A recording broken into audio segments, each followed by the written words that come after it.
Okay, on to Street Talk then. And yeah, like I said, there were some good points. There were some low points. It certainly didn't reach the highs of Paul's Death Week last week, did it? Which was No. quite good.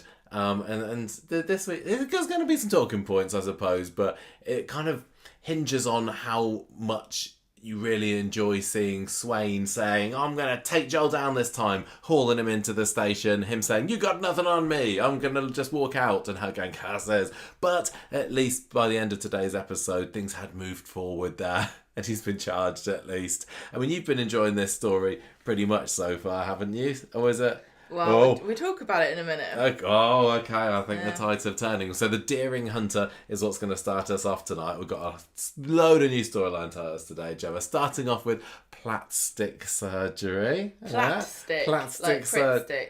No, he's always like plastic, you idiot. Bethany's gone off to the land of cosmetic enhancements, Turkey. And I'm sure that everything's going to go totally fine there because we've not been looking at Coronation Street social media. Next, that's kind of segues into the sad breakup for Daisy and Ryan. I'm calling this storyline Pushing Daisy because he gave her the old heave-ho in tonight's episode. Great series. Pushing Daisies is a very good... Everybody loved it for a while, and then it ended Well, way before its wasn't time. it Was it a casualty of the strikes or writers' something? strikes? Yeah. If you haven't seen Pushing Daisies, It was get really and watch good. it. It's great. Next up, we've got the It Is Now storyline. Which, as of course you'll remember, is Now. the Paul death storyline. I think it's called over It Is Now. No, you can't just call it Is Now. No, it's fine. Look, when the funeral comes along, the storyline title's going to be called Pall Bearers, isn't it? It writes itself. No. Yes, it's very, very appropriate. Next up, you'll like this one. Dorin's Gorin. Dorin's Gorin. He's Gorin. He's Gorin back. What? Gorin back to Romania. No. Yeah, that's a good one. Segues into State with a Vape. There's a couple of storylines that start with... I like State with a Vape. You like State with a Vape? She's not even State anymore. She's Dobbs, but I thought it would work. And then we have got the retracing her steps, which is the best I could come up with. Stop laughing at my terrible ones and not appreciating the ones that are actually quite good. Sorry. Well, Sorry. I'm sure I've got some gigglers out there at least. Definitely some eye rollers, I know, but... Yeah, you be careful when Take you're the rough driving, with a smooth everybody. for this podcast. Same when you're driving. I just said that. What? Be careful when you're driving. You said same when you're driving. Oh, I thought, no, oh, never mind. Never mind. Play it back. No, don't. I'm not listening to you. Gemma, can I you... know you're not. Can you do the... Yes, can you I do will. The Joel I'll do the Joel stuff, right? I don't... You guys know I love this story, but this week it pushed me to my limit. We've watched the same week over and over again, haven't we? Like, it is a little bit Groundhog Day. Dee-Dee's gapping his business. Lauren's sad. She's just hovering over the baby's crib.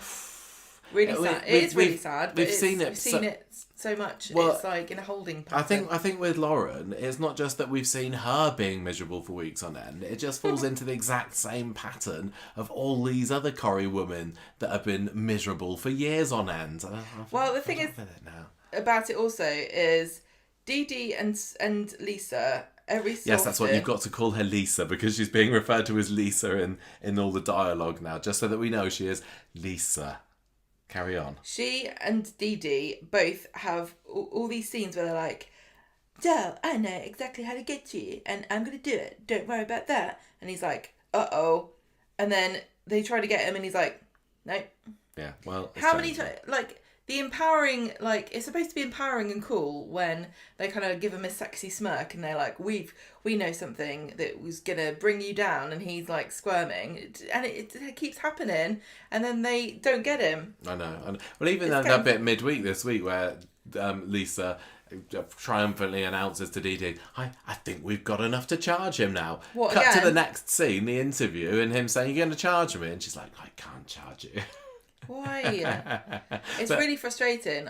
It just feels like it's in a rut. That is in a bit of a rut, but like we said, the fact that he's arrested, charged by the end of the week means that I guess it's going to be a bit more change. I just can't be dealing with all the Laura. If you like young blonde girls getting sad, you probably were loving tonight's the whole of this week's Coronation Street. Probably Coronation Lauren, Street for the past Betsy, 5 years. Summer. You've been loving who's the it. other one that's sad and blonde? Lauren, Betsy... Lauren, Betsy, Summer. There is another one, isn't there? I'm sure it'll come to us. No, not Sabrina. Not Sabrina. Definitely not blonde. Who are we thinking of? Lauren? Yeah. Bethany. Bethany, yes. She's gone to Turkey, so she's out of it. Yeah, but she was a bit miserable this week as well, I'm sure she'll be happy when she comes back with her new whatever. Article. She's writing a new article. Yeah, about, that's right. about what goes on over air there. fryers. I still want to read that air fryer. Can you do turkey in an air fryer? Oh yeah, you definitely can. You can't in our one though because you lost the bloody bit, didn't you? Oh yeah, I have lost a bit for our air fryer. Right, Gemma, come on then. Let's remind. Look, we've got to be positive because we know that there are some big fans of this story out there, and I was one of them. Looking forward to us talking about. Everybody loves. Well, lots of people love the aren't they with Carla and Lisa, and that's not happening this week. No, that wasn't really. Didn't come into it. No. But one thing I am really missing at the moment. There's no one for Joel to menace or confide in. So you're not getting any of his perspective. You're just getting him sort of swanning into the police station, going, "Yeah, you'll never get me," and then going out again. It's just all falling very flat. The one I will say though, what I will give this storyline credit for this week is we had a return of Ellie on Monday's episode, and she's a bloody good actress. That girl, isn't she? She looked haunted, didn't she? She was. We've seen her. What, she's been in 3, 4, 5 episodes or so far this year. I want to know more about Ellie. Now, I don't think we're going to see her again. No, possibly at all now, or at least once the storyline's over. But I thought she was a cracking young lass, that actress. I would never want them to recast Hope, but if they ever really had to, I think she'd be a good shout. Bit old. Well, they're going to recast her. If they're going to recast her, they're going to recast her older, aren't they? Yeah, I don't think they need to. You don't know. No, I know. For goodness sake, listen to what I said at the beginning. I know. Right, come on then. On Monday, the action cam is there. Joel goes to the factory, and it looks like it's all going to kick off, but because it's all just nice ladies, really. There's not a fight. But it looks like there might be if it was all men, wouldn't it? Oh yeah, we'd totally be wiping all the floor men, with each other. Yeah, always fighting. So Joel delivers Carla a letter of claim to start proceedings against her. And if you were thinking to yourself, like many scenes this week, what is this about? I've forgotten what this is about. This was because Carla was bad-mouthing him in Chariot Square Hotel when he was having a meeting. And she was saying she hurt his feelings, so he's done a Rowan. Yeah, that's right. So Kirk, Dee-Dee, Swain and Adam are all there, and Carla's I don't know. She just comes out and takes the letter because they're trying to stop Joel from getting in to deliver this letter, and they're like, "You can't come near us." And Carla's like, "Whatever, I don't care." Yeah. Swain tells Dee-Dee that Nikki is gonna get Ellie. So last week we saw Daniel put it together that Nikki, who is the cardigan wearing friend of his, knows the girl that might have a secret about Joel. Might have been the girl that he was. Yeah, it's so convoluted. It just kind of seems to be, this. He could have remembered or thought about this any time. It's like, now's the time to remember this, and Who's the whole he? Oh, Daniel, and the whole case is solved this week because he's just remembered that maybe Ellie might have something that could be quite helpful for the case. Blooming good job that Joel's got previous victims, really. Otherwise, they wouldn't have a leg to stand on, would they? No. Right, so Dee-Dee and Swain are planning what to say to Ellie, and Swain's like, "We'll do whatever it takes." And then in comes Ellie and Nikki. I don't know why Nikki was there. No, it kind of felt like again, Kimberly Hart Simpson want to come back on the show again. They possibly could have done it without a return for her. Always nice to see a familiar face. Back, yeah. I mean, I suppose it adds a touch of realism to the fact that people don't just drop off the face of the earth. But I'm not going to say that her appearance in the show really added a whole lot to it. It does make me think, like, maybe 20 years in the future, will we be doing a character profile of Nikki and be saying things like, she had a big stint and then she appeared sporadically, remember, when she was working? Yeah. And now she's at the heart of the street, everybody's favourite character. And now she's the landlady of the Rovers. Yeah. Dee-Dee tells Ellie about everything that Joel has done to Lauren, which is grooming her, beating her up, etc. And Ellie's like, yeah, I did that to me as well. She looks really nervous and haunted the whole time. I thought she was great. And Swain says, you're very brave. That's what the dentist said to me this week. As soon as Ellie hears they want her to make her statement official, though, she's like, no way, I can't do it, and she leaves. She shows up at the maternity unit, and she's not the only person this week who just rocks up there. They let anybody in here. Any sad-looking young girl gets let in immediately because she obviously has a baby in there somewhere. I would have thought that the security might be a bit tighter at the maternity unit. You would think so. Yeah. But what are you going to do if the crying girl turns up? Let her in. Just she might want one. Like that one's free. You can take that one. Want a baby? Pick them up. They cheer you right up. No, apparently. They don't. Right, so... They're not if they look sick over your shoulder. It depends on whether they hit your back or the floor. Anyway. So Ellie introduces herself to Lauren and says, I think Joel did the same thing to me as he did to you. And Lauren immediately is like, you have to tell everybody, you have to fess up, don't be afraid of Joel, we can just do it together. And Ellie says, no, I really can't, I just wanted to talk to you because we've both been through the same thing. And Lauren's like, no, I'm not having this. You listen to me here. Joel drugged me and he tried to kill me and my baby. Please reconsider about going official with this. Meanwhile, Dee-Dee and Swain are all... Lisa, Swain... I don't know what to call her, do you? I think the name Swain is stuck. Kind of... just feels weird, doesn't it? I think Lisa just sounds too weird when talking about her. That's why it really sticks out to me when everybody's calling her in the programme. She's been Swain for too long. Right, so they're miserable about the fact they might have blown it with Ellie, but oh no, she's come back. So she comes back and she says, he made me sign an NDA, gave me £200. I'm going to go to prison because I shouldn't have said any of this stuff because of this legal document. And Dee-Dee says, don't worry about it. Joel's the one that's going down. Well, they find out it's not just any old legal document. It is one that originated from Walcott Associates, which is Joel's old workplace. Very handy. Yep. He didn't try and get Lauren to sign one of these, did he? No, he tries to try to kill her. Yeah. I think maybe he might reconsider next time. So anyway, Ellie's gone later and Swain's saying, they're just going to say that we told Ellie what to say. And Dee-Dee says, don't worry, I know what to do. So she goes to Walcott's and she meets this guy who's there at reception. And he's like, Lee, go away. You got me in so much trouble last time. Then because he's the one that had given her She Joel's gave her the details, phone. yeah. And so they could find these text messages between him and Ellie. So he's like, get out of here, you got me in trouble. The boss comes in and Dee-Dee's like, listen here, Buster. I know that you covered up this teenage sex scandal with Joel. So he's like, shut up, go in the office.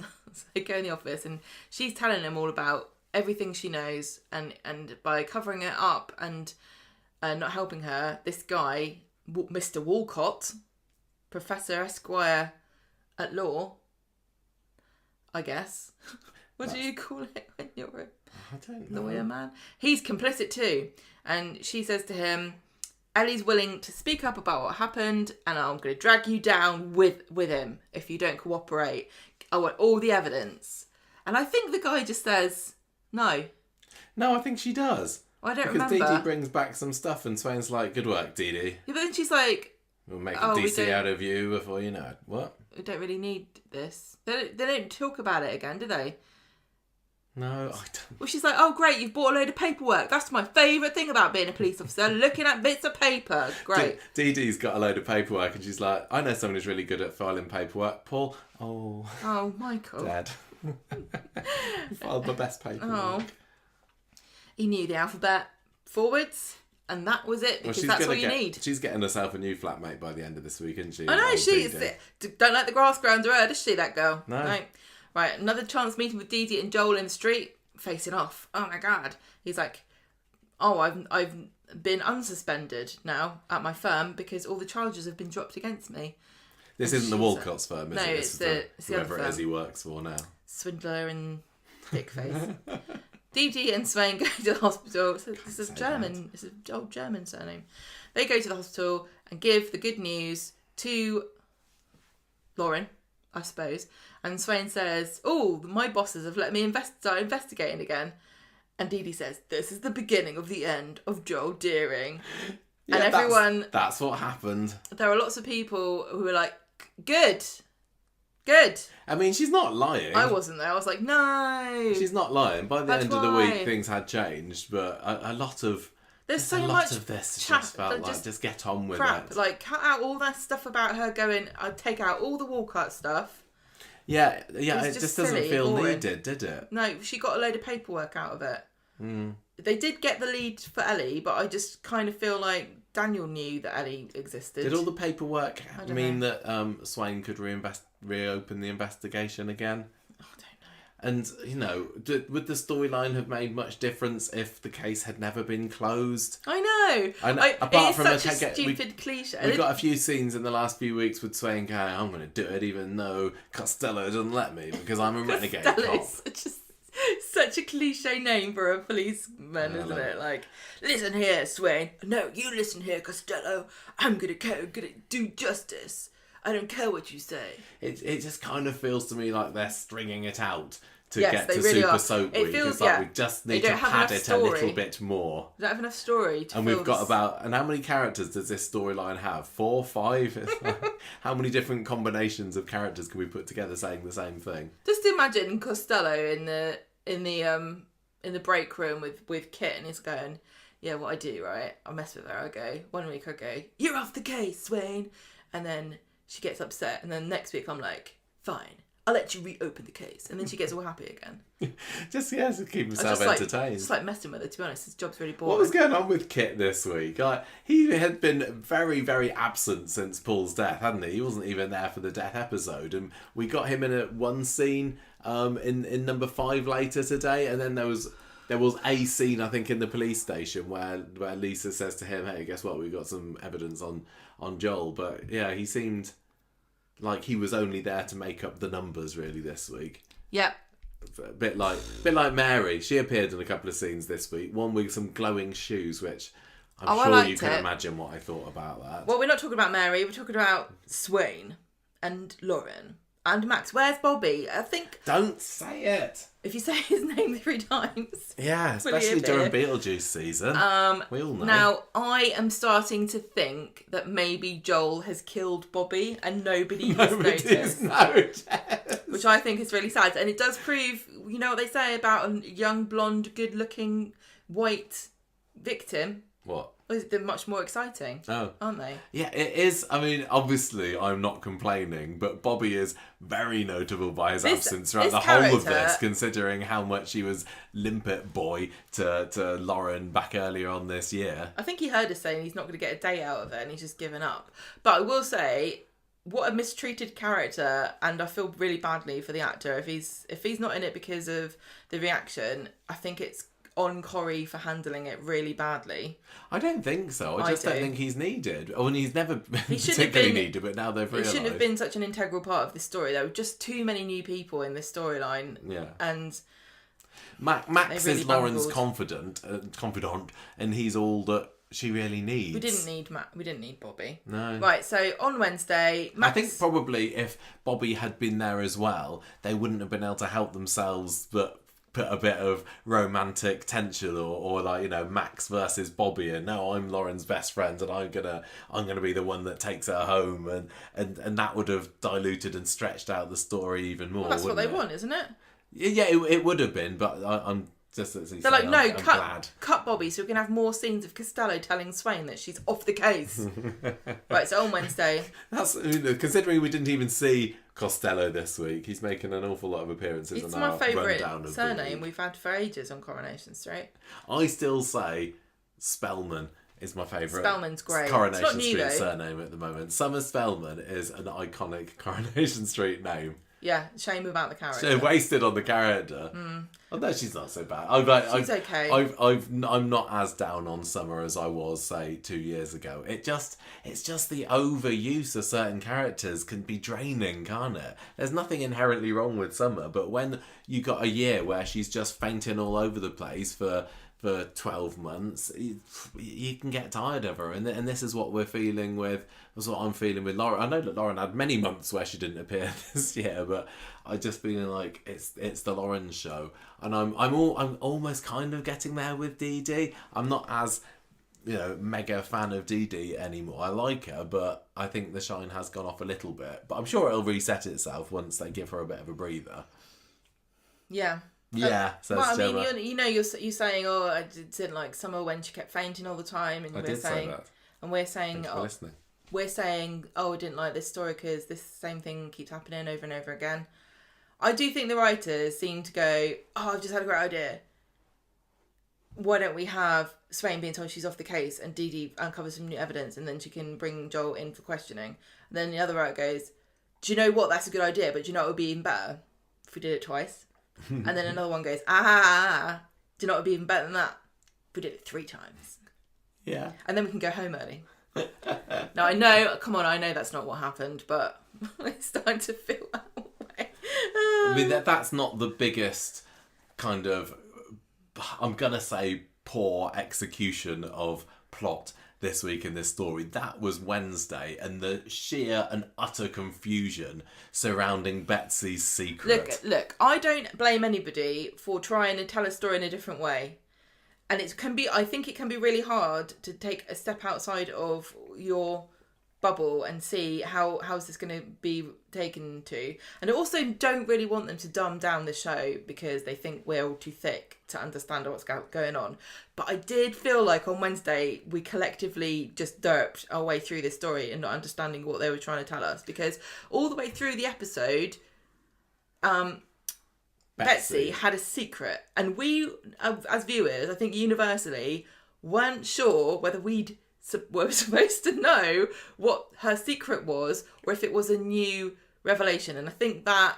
Well, Betsy does have the secret that she's responsible for Mason being behind bars at the moment because of the bag stealing. It was really hard to know what was going on. But then it could have been something else. Yeah, because Betsy's mysterious anyway. So and she's up to no good, and she's a liar. So when she was saying all this stuff about, I've done something bad, it's like, well, what, yeah, you have, but what specifically? I honestly thought that I'd forgotten something. Yeah, me too. Which happens particularly. I forget things at the best of times. I'm getting old a bit. My memory's not what it once was. Need some fish oil. But when the story is not gripping me, there's an even greater chance that I'm not going to remember all the fine details. So yeah, I went through Wednesday's episode going, what is she talking about? But at least I'm glad I can confidently say that we were not alone in this. Because I was asking you, I don't know. But ever since then, the Twitter, Reddit, Facebook has all been awash with people saying, what was Betsy's involvement in this? Did we know about this? So clearly it's not just us, and it didn't work. That's the official verdict of the Corrie watching community. So I know some of you listening will think it was fine, but they took a risk and it didn't work. I'd rather they took a risk than didn't. Otherwise it would just be boring. Yeah. But it was validating that everyone else was going, what's happening? It really was. Right, so on Wednesday, Max goes to see Lauren in the hospital. He's heard about the police reopening the investigation because Swain's walking down the road going, I'm on the case again! It's been... Tinker, get out here, I need some help with this paperwork! It's been Costello-opened. No. Tinker's not been in it this week, has he? They probably not told him it's been opened because Swain's like, I'm so close to nailing Joel. If Craig gets a whiff of the fact that the case is open again, he could just come in and ruin it. Start chatting. He's going to start, chatting all the secrets. Joel, run. Joel, come here. They've opened the case again. Shh. Don't tell anybody. I'm telling you because you're your own lawyer. Right, so he tells her about Ellie and says, let's go out for a meal. Also, Lauren's like an AI computer that can only answer the same thing to certain questions. If you say Joel, she'll go, I knew you'd get away with it. If you say Frankie, she goes, oh, poor Frankie, I hope he doesn't die. And if you say, come out of the hospital for 5 minutes, she goes, I can't, I've got to stay here for Frankie. She is, it's not too dissimilar from what we're seeing on Classic with Shelley trapping herself in the Rovers upstairs now, back in 2005. But another tragic blonde. They love them. They do. It's a perennial issue. Well, she hesitantly goes, and then she spends the whole time moaning. Yeah, wolfing down her. Well, he only took her to the cafe, didn't he? I know. Well, he's not got bistro money, Right. So meanwhile, Swain and Dee-Dee are in the flat looking through the files. Yeah. the Walcott's files. They're feeling pretty confident with the dirt that they've got on Joel, haven't they? But she's also had a delivery of wedding favours she forgot about, and she's feeling yes. wistful about the wedding. Little boxes that say what was in there. Dee-Dee and... I can't remember what they said. It's always bloody sugared almonds. You don't hear a word about sugared almonds till you get married. Then you can't move for people trying to sell you sugared almonds. Did we have wedding favours? Yeah, Did we have anything? Yes, we did. What did we have? Do you not remember what we had? No. I really don't. What did we have? We had a bunch of cookies. We went to Millie's Cookies. Oh, yes, we did. Yeah, yes. we're trying to... Little bags of cookies. That's better, Well, isn't no, it? it wasn't bags. We bought a load of cookies. I was like, why should we buy sugared almonds? We just go to Millie's Cookies, ask them to do a deal, get like 100 cookies. Well, there we go. And get little bags. And... Little insight behind the scenes here at Conversation Street there. Yeah, what fun we had. Right.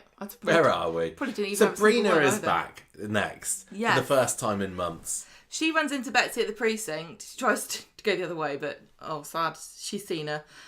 She catches up with her and all the Joel goings on, and she keeps going on about how she's messed up, and we don't really know what she's referring to at this point. Betsy, yeah. In the cafe, Max tells Lauren they should go to a festival or something, and she says, "No, I can't. I've got a baby." And he also nominates himself as Frankie's honorary uncle. And Lauren's very touched, and then she gets a call from the hospital. Something's wrong with Frankie. Rush back. He's had a seizure. He's got a cranial ultrasound, and there may have been a bleed or some infection. And she's just absolutely devastated. Poor girl. She's only got Frankie, really, and now I can't imagine. This must be awful. She's pacing around, and she's like, "This is all Joel's fault." Were you kind of in any way thinking this could actually be the end of Frankie? No. Did you? I was partially wondering. If they kill Frankie off, I will be just really shocked. There was a tiny little part of me that was thinking, "Oh, that would be quite good for the plot, wouldn't it?" We're not a bit. Well, it would up the stakes, wouldn't it? If Joel has actually killed this kid... That's true. I don't have a strong attachment to Frankie at the moment. I'm cutthroat here. I'm Brian Park in it. If Frankie needs to die to make the plot more interesting, then I could be convinced that wouldn't be a bad idea. And for Betsy as well. For Betsy as well, yeah. Well, Betsy's involved in it as well. The thing is about this, with Joel, all the way through this... I am just thinking to myself, so what in the end? At the end of all this, I know it's very inconvenient to train your whole... Well, he's not that old, but to train your whole life to be something or other. Then, these meddling kids come along and suddenly you've been disbarred and you're in prison for what? But you're not going to be in prison forever, are you? It's not going to be a massively long sentence. So, that's all right then. No, I'm talking about... What do you mean? In Coronation Street, a villain... You have to get rid of the villain, right? Yeah. Otherwise they'll just come back. That's my point. Oh. Do you not see what I'm saying here? If he gets... what sentence is he going to get for it? A year? He'll be back in a year then. I don't know. Do you reckon? Exactly. But what I'm saying, I don't know, do I? 5 years? You know what happens in Coronation Street. They just get out anyway. But my point is, if he has a heftier charge... then maybe he will be put away for longer. Because at the moment, nobody's considering him still for anything he's done to bloody Lauren. No, that's going to be supplemental at the end. I just hope that... I don't want the baby to die, but it would certainly add to the charges, wouldn't it? Yeah. Right? And then if you add on... If, say, the floodgates open and then he gets all the other stuff that he's actually done... Could they just put him in prison and that's the end we see of Joel? Or is he going to get killed off? That's my question. I'm not particularly expecting to re-see Joel again once he's finally banged up. I know we have done with a few others, like Harvey. He keeps popping up every now and then, doesn't he? Yeah, but the thing is, though, Coronation Street, I think, needs to learn not to kill off villains because they are very useful. Otherwise, you have to build up this whole... new character and why they hate so-and-so and what they're doing. They just come with... A returning villain comes with all this story attached to them and motivation. So... You've just got to be careful with... Villains don't have to be murderers or, child-exploiting groomers or... Yes, they do. Or anything like that. Because once you've gone up there, then you do have a shelf life. Yeah, I know, but just make them meddlers. Slight But meddlers. that's not a villain, though, is it? That's an antagonist. Anyway, I just think this just circling the drain at the moment. Like, it's all just really. It just feels really technical, whereas I think Corrie villain should be a lot more visceral and obvious than this. It shouldn't be like, I've got a bit of paper here that says that you had a text message. And you said you weren't doing a text message, so you definitely did the crime. Well, like, I want somebody standing over somebody with a bloody hammer, you know? Yeah, no, totally. We've been saying for weeks that this is far, far too policey. Isn't that... I think that's possibly one of my biggest gripes with this story, that it's just too policey. Is this all just heading, which I hope it is, to a physical confrontation with Dee-Dee, Swain and Joel, where one or the other is in mortal peril and the other one rescues her and then pushes Joel off a cliff? It's got to end like that. Or he's going to go to prison and come back next year. I mean, he is the big bad of the year. I still prefer Rowan as a villain this year, but he's had a bit of a whimper of an exit, even though I'm expecting to see him again. I think that, Joel is the Stephen Reed of 2024, so it would be a shame if all that happened to him was, now he's been charged, he's sent down, and that's the end of it. No, but then he can come back. A bit more than that. If they're not gonna kill somebody off, it should be, But have some kind of big climax, but just. Yeah, but if you're not gonna kill him, at least bring him back. No, I don't need to bring him back. Well, I really don't. Well, I'm sorry, but I'm in charge and I say yes. If we bring him back, it means that there's going to be more tragic teenage girls for him to terrorise, and I'm just not into seeing that in Corrie. Not anymore. Right, I've had my fill. I've had enough of it. So, Swain notices that the bistro van has a dash cam. Oh, yes. Which apparently continuously runs forever, no matter if the car is on or not, which I don't know if that's right. I don't know how dash cams don't really work. care. Dee-Dee remembers that I'd be a bit worried if I was Dee-Dee. Like, every time I come to the front door, I'm being spied on by Nick. Yeah, Nick's there in the in the back room going, oh no, they've rumbled me. Maybe like when she comes to get her milk in the morning with her dressing. Tell you what, if Dee-Dee, did you see that top that she was wearing on Monday? That was very clavacious. We got an awful lot to ogle at on Monday's episode. I definitely saw. If that's Nick with his camera, yeah, cool blimey. If she's there in her dressing gown in the morning, he'd probably get a proper eyeful. He's not getting it from Leanne anymore, is he? Or Toya. He probably only bought it on Wednesday because he saw what she was wearing on Monday. Yeah. So I'm not missing out again. Yeah, well, obviously not, because there does turn out to be footage of the delivery. That there is. Dee-Dee remembers that Joel had a delivery, and she says, Swain says, I've got this SD card. Thing. It's like, I've just remembered, just like we've had last week, Daniel. There's Ellie, isn't there? Let's bring her in now. It's about time. This week it's like, yeah. But what would I you do have? remember Joel had a delivery. Now's the perfect time for me to remember this. Okay, well, how else would you do it? I don't really know. Okay. I'm not sure. Calm down, it's Mavis. just conveniently timed remembering I know. this But week. And everything's- just because it's like, we need to bring this story to a conclusion now. Super Soap Week's coming up. We are in September, Right, okay, Michael. Sorry. Right, so they I got the SD card. Here's the video of the delivery. Oh, this is the name of the company. For some reason, this company has its own delivery vans. The company who are happy It's a private pharmacy.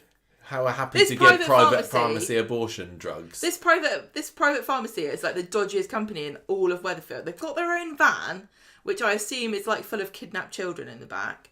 They give out abortion pills to people, and they also don't mind having a recording of a girl who's clearly being coerced by an adult man, which you'll find out on Friday.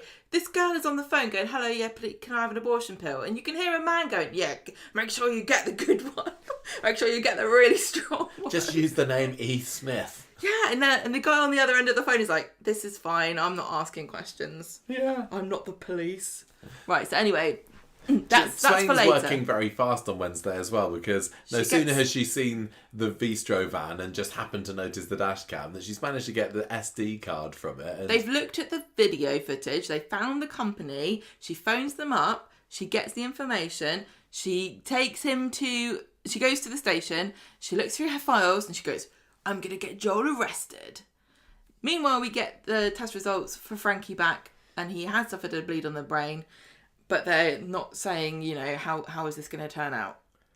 Yeah, just got to string on the worry for a little bit longer just to get a bit more lip wobbling from Lauren. So Swain interviews Joel, and he's like, "You're harassing me," and they say, "We've got evidence that you got those drugs delivered." Yeah, because we see in the cam, you see the van pulling up to the van, but you don't see who's. So you see the van pulling up to the house, yeah, but you don't see who accepts the parcel, do you? You don't know anything. You just see a van that's got a pharmacy written on the side of it. They don't really have any. I don't think they've got evidence. I don't know, but she also tells him, Frankie's gravely ill, and if he dies and we link you to the drugs that induced his early birth, you could end up being up for a murder charge. Yeah, Joel didn't know this before, did he? No, Joel she drops looks this a bit upset, but it's difficult to tell whether he's upset because he doesn't want Frankie to die anymore, or if he's worried about killing a baby.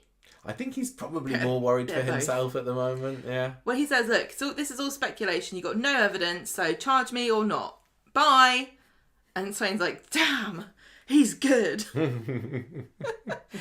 Betsy and Sabrina are in the cafe later, and Sabrina mysteriously remarks, "If people find out what you did, you're going to be sent down, Betsy." And everyone's going, "What? For what? What happens now?" Later on, Lauren's getting even more stressed out. Then Joel turns up to make things worse and tells her that they need to talk.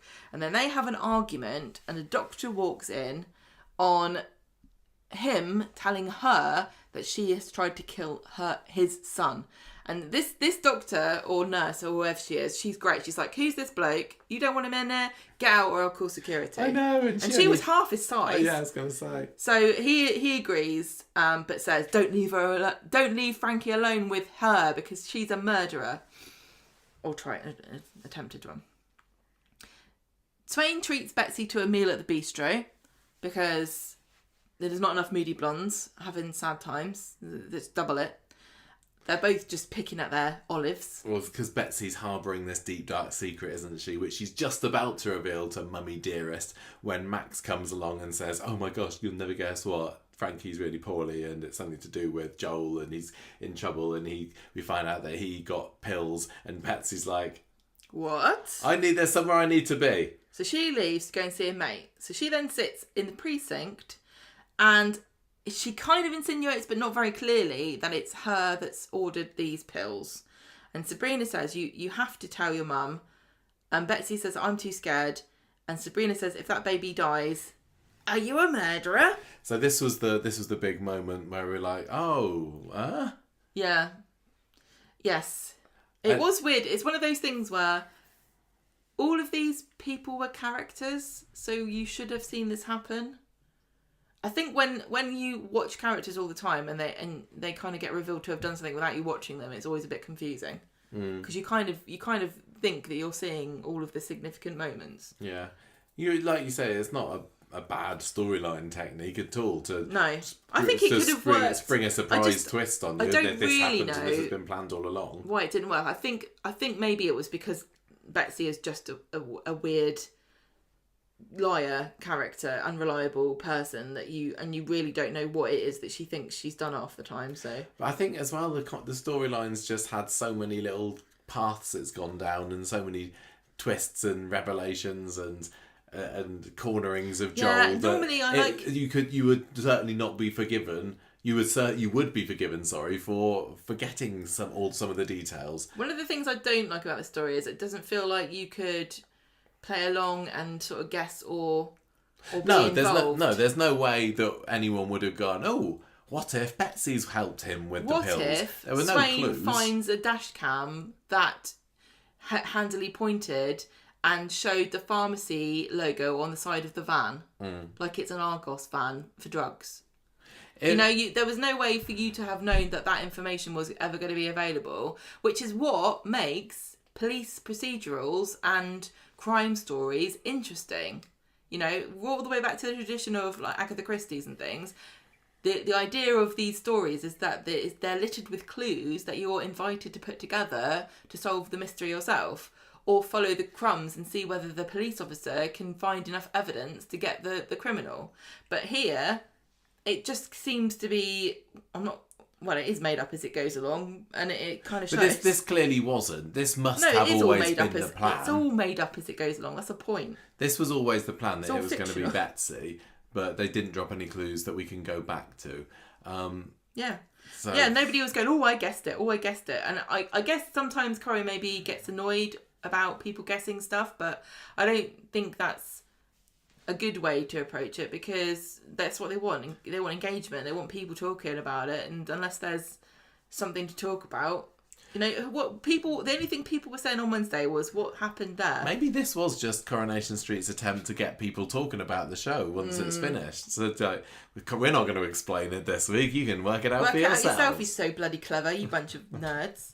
At the end of Wednesday, because it's taking further, Michael, Lauren's being told things are on the up for Frankie, and then she sees Betsy there. Betsy. And Lauren's like, up. "What the hell are you doing here? Who are you? Is this a mirror?" And she says, "It's not me, Kelly," and runs away. I do wonder whether any of this was in a long-term plan. Yeah, we've said that. I know. All right. On Friday, Lauren and Max are in the hospital because I think there are not enough scenes about Lauren being in the hospital with the baby. And Max. Because I wasn't really sure whether she cares if Frankie lives or dies until Friday's episode began, and then I realised that she's actually quite upset about it. So she says to him, "This mysterious girl turned up yesterday. I thought she was the ghost of Christmas past, but maybe you might know her. She looked like this." And Max goes, "Is it Kelly? Is it Bethany? Is it Bethany? Is it Becky Granger? Is it Summer Spellman? Is it Bet Lynch in her early days?" No, it's Betsy Swain. So live and breathe. And he says, she was acting weird yesterday. I don't know what she was, rocking back and forward and saying, it's all my fault. I think I killed Frankie. I did wonder. So they go to the factory, wait for Betsy to arrive at work, and then they have confrontation. And Lauren, ever the shrinking this week. Violet, asks her, confronts her and says, "What are you doing? What do you care? What is it to you? How my son is?" Gets in her face, and Carla comes out and gets annoyed and tells him to leave. And gets Betsy inside. Then Dee-Dee finds Lauren at the bus stop later, waiting for the bus to get back to the hospital. And Lauren tells her the social worker's going to come, and she's like, "I don't know what I'm doing. I'm out of depth. I don't know what's going to happen." And so Dee-Dee says, "I don't have a job anymore. I'm going to spend some time helping you out." Yeah. Carla finds... We've not seen Dee-Dee doing any No, because work. Adam told her that she's you're right. She is suspended. That's why she didn't have her lawyer's outfit on. She had that lovely she had a nice green and pink cardigan. number, yeah. So Carla's trying to get out of Betsy what's going on. Is it Joel? And Betsy says, "Look, if I tell you what happened, you're going to hate me. Everyone's going to hate me. I didn't mean to, but I did. And Lauren's baby could have died because of me." And then Carla calls Swain and gets Betsy to tell her what happened. And she says, "Who's this?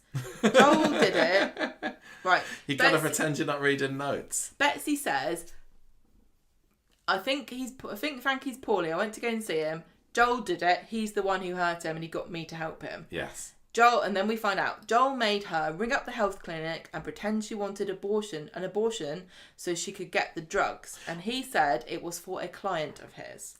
Yes, she was tricked. I can't remember at the time this happened what the relationship was between Betsy and Joel, because I'm also kind of thinking, why would she go along with this? I thought that she had him by the short and curlers round this time, and she was blackmailing that money. She was blackmailing him. They always had an antagonistic relationship, didn't they? So why would he come to her and go, "Listen, kid, I need your help"? Yeah, and why wouldn't she say, "Do you not have any female friends that could do this who might be more suitable?" Well, I guess she's a kid, so she's not. Well, also she knows that he's dodgy, so why would she not be suspicious that he's trying to trick her? Like it's clearly not. Well, sometimes people being stupid isn't a plot hole, but in this situation, there's a lot of questions here that don't make any sense. Well, especially the fact that Betsy was able to will get Joel round her little finger quite so quickly. Also, I I thought don't. that she wouldn't fall for this. I really don't understand why she phoned them up, and why he got her to do it. You can just buy it online in a few clicks, can't you? You honestly can buy things like this online, and you don't need to really. I don't know. Do you have to? You don't have to put any information in. You just have to put your name and address in. He put a fake name. All he would have to do is open one of these, dodgy. Well, not dodgy, but there's loads of online banking things that you can open, can't you? Yeah, just get a Revolut account. As long as it's a Visa card that has money in it, nobody's going to care. I don't recall the last time any teenage girls ever phoned anybody willingly without, if there's a way of doing it online. Yeah. This doesn't make any sense. And if his whole idea was to kind of cover his tracks and make sure that nobody knew it was him, standing next to the phone and shouting into it, he should be smarter than that. So stupid. He really should be. And when he was being played the tape later, he was still saying, well, there's nothing here. But surely he must have remembered, I'm about to say something now. I know. But I don't know. I don't know. He made a stupid understand why he here. couldn't have phoned them himself. Hello! My name's Joella. I need a lady pill. Right, that's enough. think I'm with child. See, yeah, I'm convinced. Yeah. I'll send you whatever you want. Okay, so okay, you got to just deal with this, haven't you? This is what happened. So if Joel Deering has got a child, well, he has, hasn't he? It's a little fawn. The fawn of Satan. Great. Is that a storyline title? The fawn of Satan. Oh dear. Right. Okay. So. Yes. Swain's not mad at her, at Betsy. She's like, Joel tricked you. I would be mad at her at this point. It's like, how many times are you going to crop up in this case doing something that you shouldn't have done? So embarrassed. All the people are talking about me around the water cooler at work. And we've got a water cooler room now. What have I taught you? Nothing, obviously. But I'm sure it will bring them closer together. You have to come to the station with me. So they go to the station. She tells Kit they've had a breakthrough. Kit says, I don't care. I'm not really in this story this week, but thanks anyway. I'm just here because I'm in the other storyline, to be honest with you. So Dee-Dee and Lauren meet the social worker at the hospital. And Swain goes to Joel's flat and arrests him very smugly. I don't understand why she hasn't learned that pride comes before a fall. How many times has she smugly told him that they're going to bring him down, and he's like, you're not there, are you? You're not going to. It's pretty solid evidence she's got by this point, but yeah, you're absolutely right. She shouldn't count her eggs. No. So chickens. What don't you count? Don't catch the chickens before they're hatched. Don't. Yeah, count. that's it. Yeah. So right, the social worker. We'll do that bit first. She tells Lauren that she can't just take Frankie home when he's healthy because she's under investigation. I don't understand how two people can be under investigation for the same thing. But I guess they're two completely different entities, so they don't really care what the other one's doing. Well, he's still innocent until proven guilty here, isn't he? And so if he's still innocent, then technically there could be the guilty person still out there. Just feels very unjust that two people can be in trouble for the same crime. Again, Nathan is still in prison at the moment. Nathan's in prison again. Nobody cares. Why? Okay, so she says you're going to have to go in to live in a foster home, and unfortunately, Wendy Papadopoulos isn't in it anymore, so you're probably going to be off screen. To go and live with Wendy. You're going to have to live Nudge Alfie out for 6 months until and be monitored. And Lauren's like, "Oh, I don't like that idea. I want my independence." So the social worker goes, and Lauren just looks tragic and says, "Oh, I can lose Frankie. I'm fed up with this. I don't want people telling me what to do and controlling my life." I completely understand this. Imagine how awful. Like, what is she supposed to do? She says, "I want a normal family in a home," which I think what a simple thing to wish for, but how many people never get that? So, Dee-Dee's like, "Live with me." Oh, I wish I hadn't said that. So that's probably what's going to happen. Yeah, I'm sure it will. Well, where is she living now? I don't know. Lauren. I thought that she's just gone away somewhere. Oh, she was living in that new mum's home. Yeah, that's it. It feels like she's living at the hospital. Yeah. So you'd be forgiven for thinking that she right. was. What's going on with this what? tape at the police station then? What tape? The tape of the I recording. was just about to tell you, but you've just derailed it. I was Sorry. just getting to it. All right. Joel is sitting there again, with Swain, again looking smug, and she tells him that we've got evidence against you. And he says, well, Betsy's... Well, if he said Betsy's line, it would have given it away a little bit because she hasn't revealed who it is yet. I like how he said that I'm getting deja vu sitting here because I know how you feel, Joel. I know. I wonder how many scenes he's had doing that. Right, so Swain gets out this recording of the phone call. She says, we've got evidence of you procuring the drugs that induced Frankie's birth, right? Not only that, we've got the recording of you being an absolute donut on the other end of the phone, interrupting Betsy trying to order these drugs. And he listens to this, which is quite funny, really. Because Joel's going, tell them to deliver it to my girlfriend. 15 Coronation Street. Idiot. Joel's like, okay, it wasn't me. And then he says, however, I was put into a difficult position by the woman on the recording. And then he basically says that it's Betsy. Betsy was pregnant. Yeah, but Betsy doesn't get named, does she? No. They all know who we're talking about here, Yeah. but they don't mention her. And they don't. For legal reasons. They don't say that Betsy is Swain's daughter here, but I think everybody knows that he knows and she knows that he knows, etc. So he's insinuating Betsy was pregnant. Was but this around the time that she was dating Mason? Is that why we had that little plot point there? Couldn't tell her mother. And couldn't get an abortion, so he was just trying to help her out. By getting some of these special pills. By getting her to order her own abortion pills, which is so helpful. And Swain's like, you do know that we can test to see if she was ever pregnant or not, right? Which, I don't know if that's a bit of a can of worms you might not want to know. And so Joel says that CPS have agreed. No, Swain says that... What did I say? You said Joel says. Swain says to Joel, CPS have agreed, we can charge you, and I'm going to make it stick. This was the weirdest advert break. Did anyone else think that? She's like, well, you can go on bail, but if you break your conditions... No. What's she going to say? I'll kick you in the balls. But we didn't even get to see any of that because he just gets let out later and he has a run-in with Dee-Dee. So Swain tells Betsy and Carla Joel's being charged, and they all have a hug. And at the hospital, this was lovely. Lauren gets told she can hold Frankie for the first time, which it did come out of the blue a little bit. I thought surely they would build up to this. Well, this was another bit where I thought that it could have taken an interesting twist because Max and Lauren appear at the door of the baby unit. Yeah, and again, I thought Joel was going to be there. Well, yeah, you said Joel's going to be there, and then they're looking through the little window, little porthole, and the nurse is there putting a hand inside Frankie's incubator, and they both get the idea, Max and Lauren, oh my gosh, something's happened to Frankie. And I was like, oh, are they going to come back being all triumphant, but then Frankie's dead? But no, it's just like, he's ready to be held now. Just poking him. That's what we do. We just poke them. Yeah, she can hold him for the first time. So she does. And it was very sweet. Yeah. And there's a very beautiful picture of her smiling, which is... It's a rarity. It really does transform her face. It's like, who's that? Oh, Lauren's smiling. Right, Joel has to surrender his passport, doesn't he? Mm-hmm. And he starts packing a holdall, but then he's like, oh, if I can't go to Paris, I'm not going anywhere. So he gives up. Well, yeah, he was going to do a runner, wasn't he, it looks like. But then he changed his mind because he realised he's already in bad enough trouble.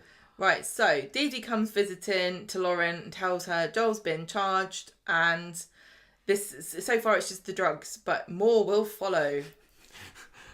To be continued. Oh, is it nearly over?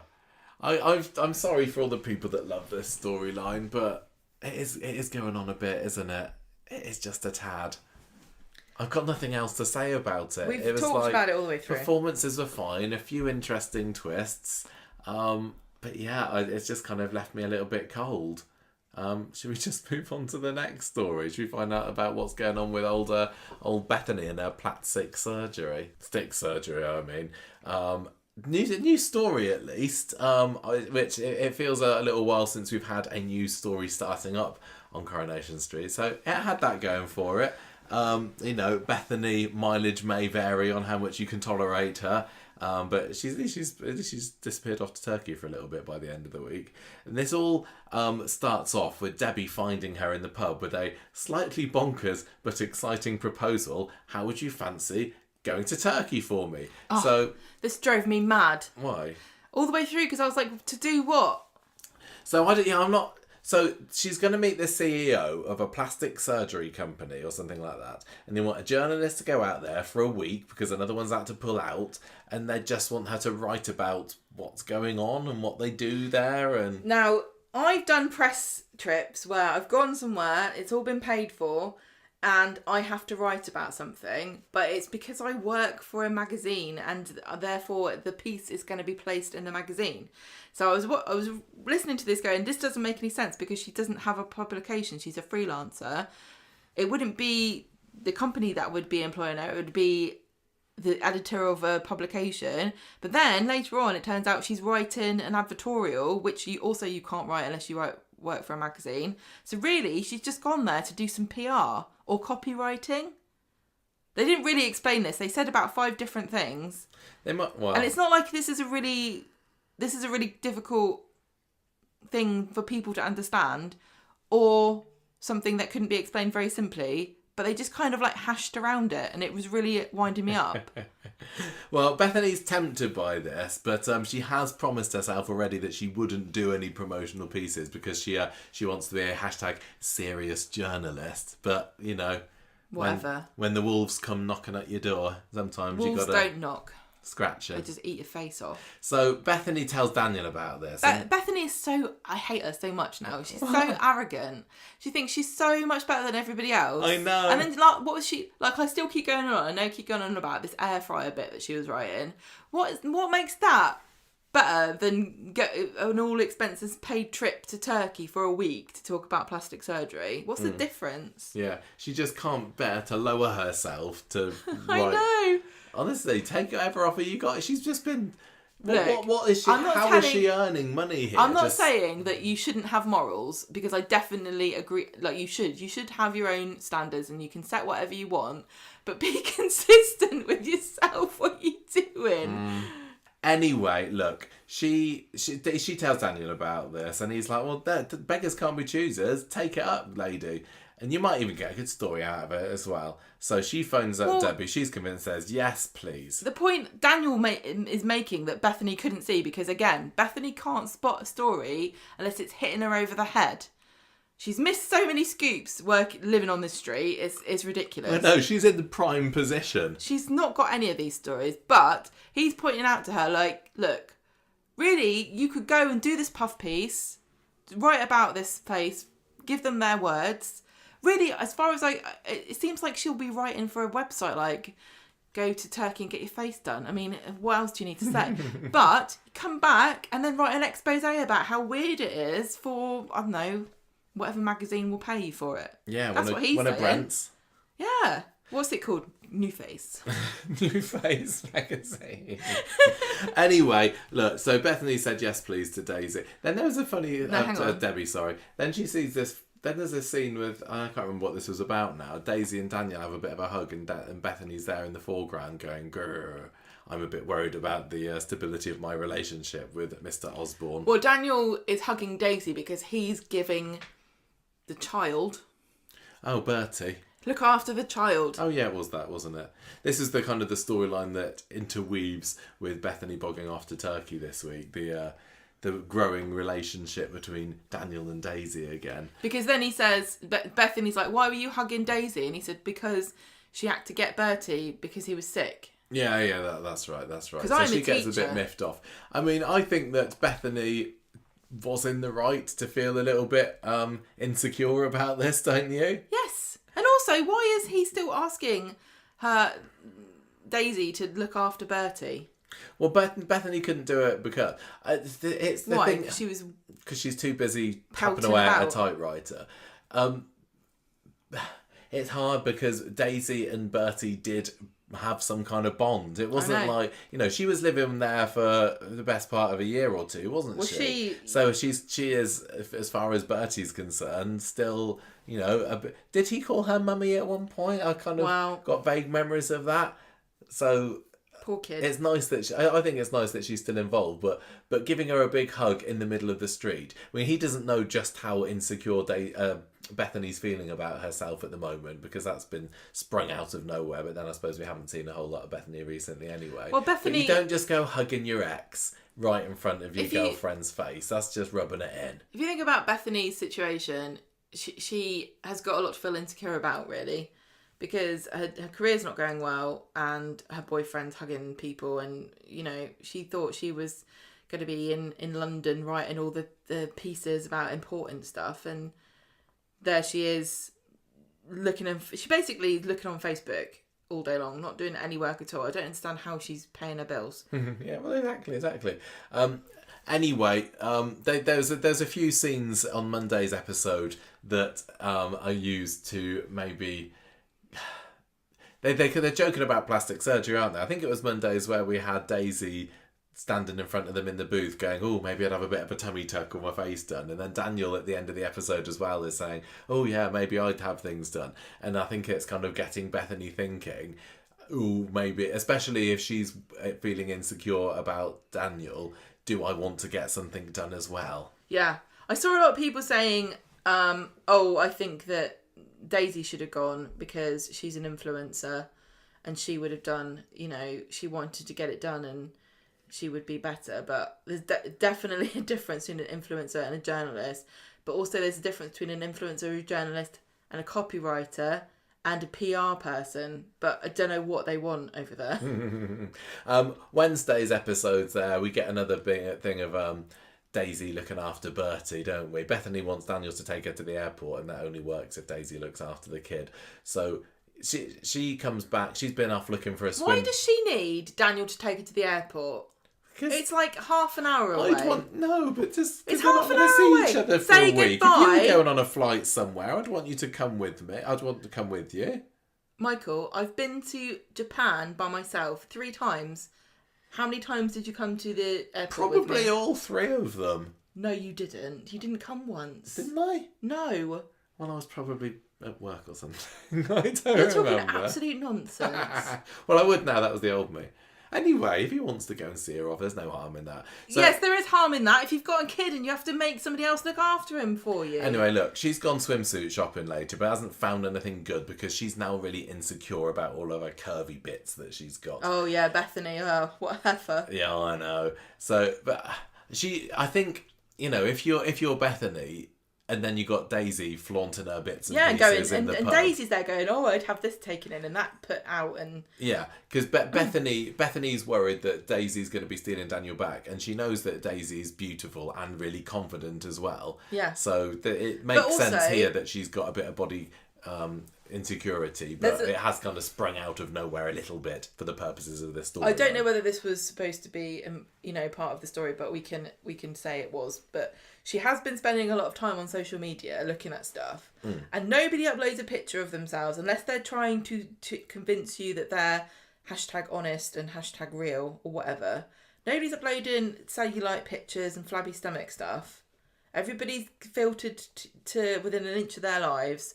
Nobody looks real anymore. There's not a pore to be seen anywhere. So when you are young and you're looking at pictures thinking that's real life, and then you look at yourself and you're like, God, I look like a state. Of course you're going to feel insecure. But that's not what people look like. Yeah.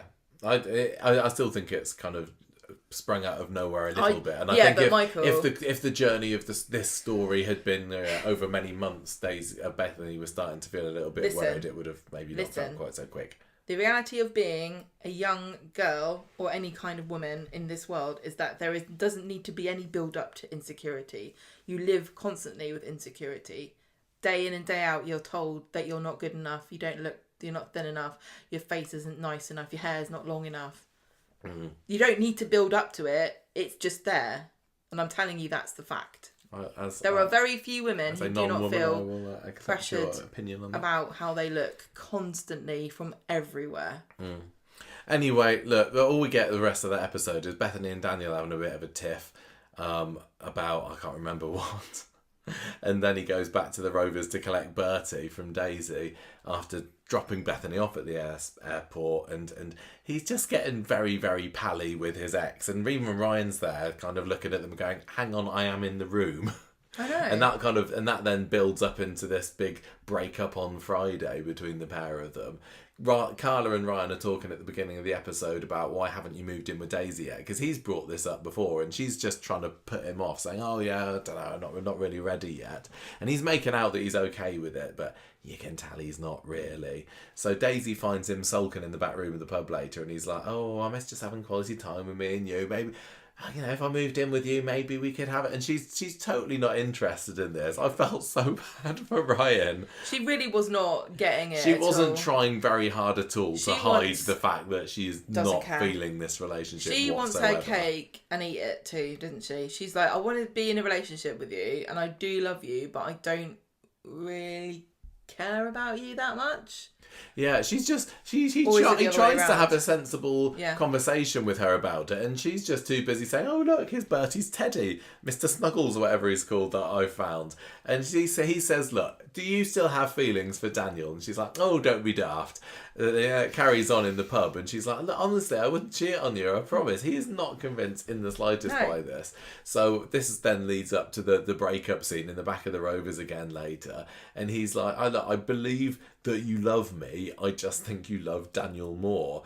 We'll always have our acid bond. This is the problem with this relationship. It seems to have all stemmed on the fact that they both got a bit of Justin's acid in their face a year and a half ago, and that's been really the only thing sticking them together. And she's like, she doesn't even admit it to him, does she? At this stage, she does to Jenny later, and he's like, I think we're done. I'm not being second choice. No. What he did here was really brave, really. Because he knew that she wasn't. Loads of people would have stayed in this relationship. He's onto a good thing with Daisy Midgley on the surface, but I couldn't be in a relationship with somebody mooning over someone else all the time and always constantly worrying and thinking, you know, how long is she going to stay with me? Yeah, again, I don't think that this has particularly had much build up. We've not had much of this little triangle at all this year, have we? Daisy and Ryan and Daniel, they've very much been in the background, especially compared to everything that, you know, dominating the show last year. But I suppose I didn't mind too much because I have also been much more of a Daisy Daniel shipper than Daisy and Ryan. No, Daisy and Ryan just feels like a weird mistake. I thought that Daisy and Daniel had a really nice setup last year. I know, loads of people don't like them. And she was really sweet with Bertie. Yeah, she I thought that they made a really, really solid family. And I think they make an interesting couple, which is a lot more than you can say for the vast majority of couples on Coronation Street, which is just, you're similar ages to each other and you're both hot and single. Yeah, because you've got the supposed bimbo influencer who's actually does have a brain inside her, which is Daisy. Yeah. She's a smart cookie, despite some people who would take her at face value and say, oh, you know, she's just a pair of boobs. But then you got Daniel, who's the teacher, who's clearly the bookworm there. But he's incredibly stupid inside. In some ways he is. Yeah. I think that I really am hoping that this is leading to a reunion between those two. And put Ryan and Bethany together. Why not? They'll probably end up that way. The thing about Daisy and Daniel is that they challenge each other. And whether or not you think they're really suited to each other is kind of beside the point, I guess, because as long as the actors have chemistry, which I think they do. They totally do. The point is the conflict and the friction that's generated from them being kind of dissimilar in some ways, but similar in other ways, which I think they are. I think they're perfect soap couple. I don't think in real life they would be very good together, but that's not really what we should be judging it by. The only chemistry that Ryan and Daisy have got is the chemistry of the. I'm trying to think of a good way to word it. Something like the acid. Something pH. Something alkaline, like whatever. that. Anyway, they're both also. You know, they make a very attractive couple together, but that's hot and single is not good enough. No, right. No. So anyway, they've broken up, and then he goes home and has a bit of a sad time about it with Carla. I just wanted to say great performances. Oh yeah, awesome. This was really Ryan Prescott is fat. Well, they all are. Yeah, they all are. And I think Ryan Charlotte Gordon was brilliant. She's super. I think that, after the saturation of these characters last year, I did get a little bit, okay, I've had enough of them. But because they've been on the back burner for a little bit, I appreciated them, and I think that they both gave as good as they got, and the split up did have a suitable amount of emotional gravitas to it, considering that we've not seen a whole load of them together. Sometimes a breakup of characters that we've never really given much of a chance to feels a bit like, oh, whatever, they're split up now. But I did really feel it, and there were like real tears that they were both crying there. I thought they did a super job. But I'm still, I don't care that it's over. I'm very pleased to see that they are. Whether or not they'll stay separate, but if Ryan has got any kind of dignity now, he's not going to go crawling back to Daisy. No, he won't. Won't. He'll just mope about. Man. He's going to get a job on a pig farm. Do you think that he will just end up with Bethany? No. Don't you? No. Why? I don't know why you're saying it. Well, just because it seems quite neat. Well, okay, not anytime soon. Well, he's still going out with Daniel at the moment. Oh yeah, I forgot that there's that still going on, isn't there? Yeah. But it's not going to be long because what Daisy about Ryan and Dee-Dee? Could be. She's single now. Daisy tells Jenny in the pub later about this breakup, and she's like, I've never been broken up with before in my life, and now I've been split up with twice. Am I losing my touch or something? But she even admits to Jenny, I wanted it to work with Ryan, but I've never stopped loving Daniel. And that I'm glad that they had that. Again, as a Daisy and Daniel shipper. I still sound like a flipping teenage girl when I'm saying this. That was good. That was a little light in the darkness for me. Not that this story's been that dark. No, but it gives me a glimmer of hope that this couple, who I think didn't get a fair enough shake, are possibly going to be back together again soon. There are some couples who break up on this show, and I think, oh, okay, good. I'm glad that they've sorted that out, because that was terrible. And there are some couples who, when they're not together, I'm like, well, they're going to get back together again, because that's how they are, And I think Daniel and Daisy have always, to me, felt like they should be in a relationship together. Yeah, Bethany is just too immature for Daniel. It feels it's just a weird. It's weird. It imbalance kind of reflects of power. Poorly on Daniel that he wants to date Bethany because she is so much younger and immature than he is, and it just kind They're of not a match at comes all. across as a bit predatory and perverted. Even though she's obviously of age, it just feels wrong. Yeah. But I just wanted to point out one thing that kind of confused me, which I guess it didn't take me very long to work this out, but it did. If anyone else was confused, why is Carla's got such a hate boner for Daisy? It's because Daisy and Jenny stole the money off of her and used it on the pub. I was like, why is she so horrible about Daisy? Well, she didn't even know her. I'm sure we would be forgiven for forgetting that. Well, I'm just reminding, if anyone else forgot... Nothing has been made of. I forgot too, but then I remembered, so I'm just reminding everybody. Yeah. That is the problem. I think I'm quite looking forward to the fallout when Bethany comes back, possibly sporting a new pair of lips like her great Granny Ivy did. So that would have run in the family. I think that could be quite explosive, and watch this space there, really. So, okay, that was kind of fun, and I wasn't expecting to enjoy it. There's some storylines that they start off and it's like, oh, okay, I'm not really sure. But no, there was good stuff.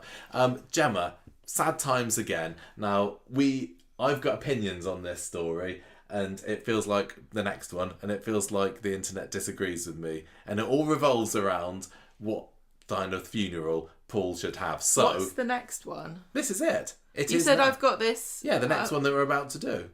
I thought you said you had two opinions about two different stories. No, I only have one one opinion per podcast. That's surely enough. Right, come on then. It is now. I'm the same as you here. I was actually surprised.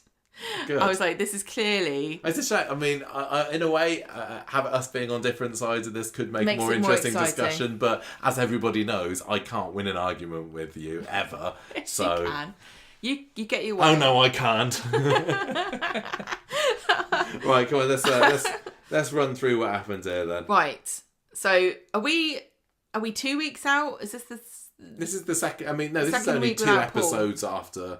Yeah, Paul died on Monday, then we had Friday, and now we've got Monday again. So Billy's busying himself cleaning the flat, and Summer gets a call from the wheelchair people who want to come and pick up the equipment because somebody else needs it. And Billy's got to back up the voice synthesizer. And the guy comes to take the chair, and Todd comes in too and says that now they have Paul in the funeral parlour, and says if you want to come spend some time with him, then you can. And I was like, oh God, are we going to see dead Paul? Has Peter Ash got another episode under his belt? I don't know.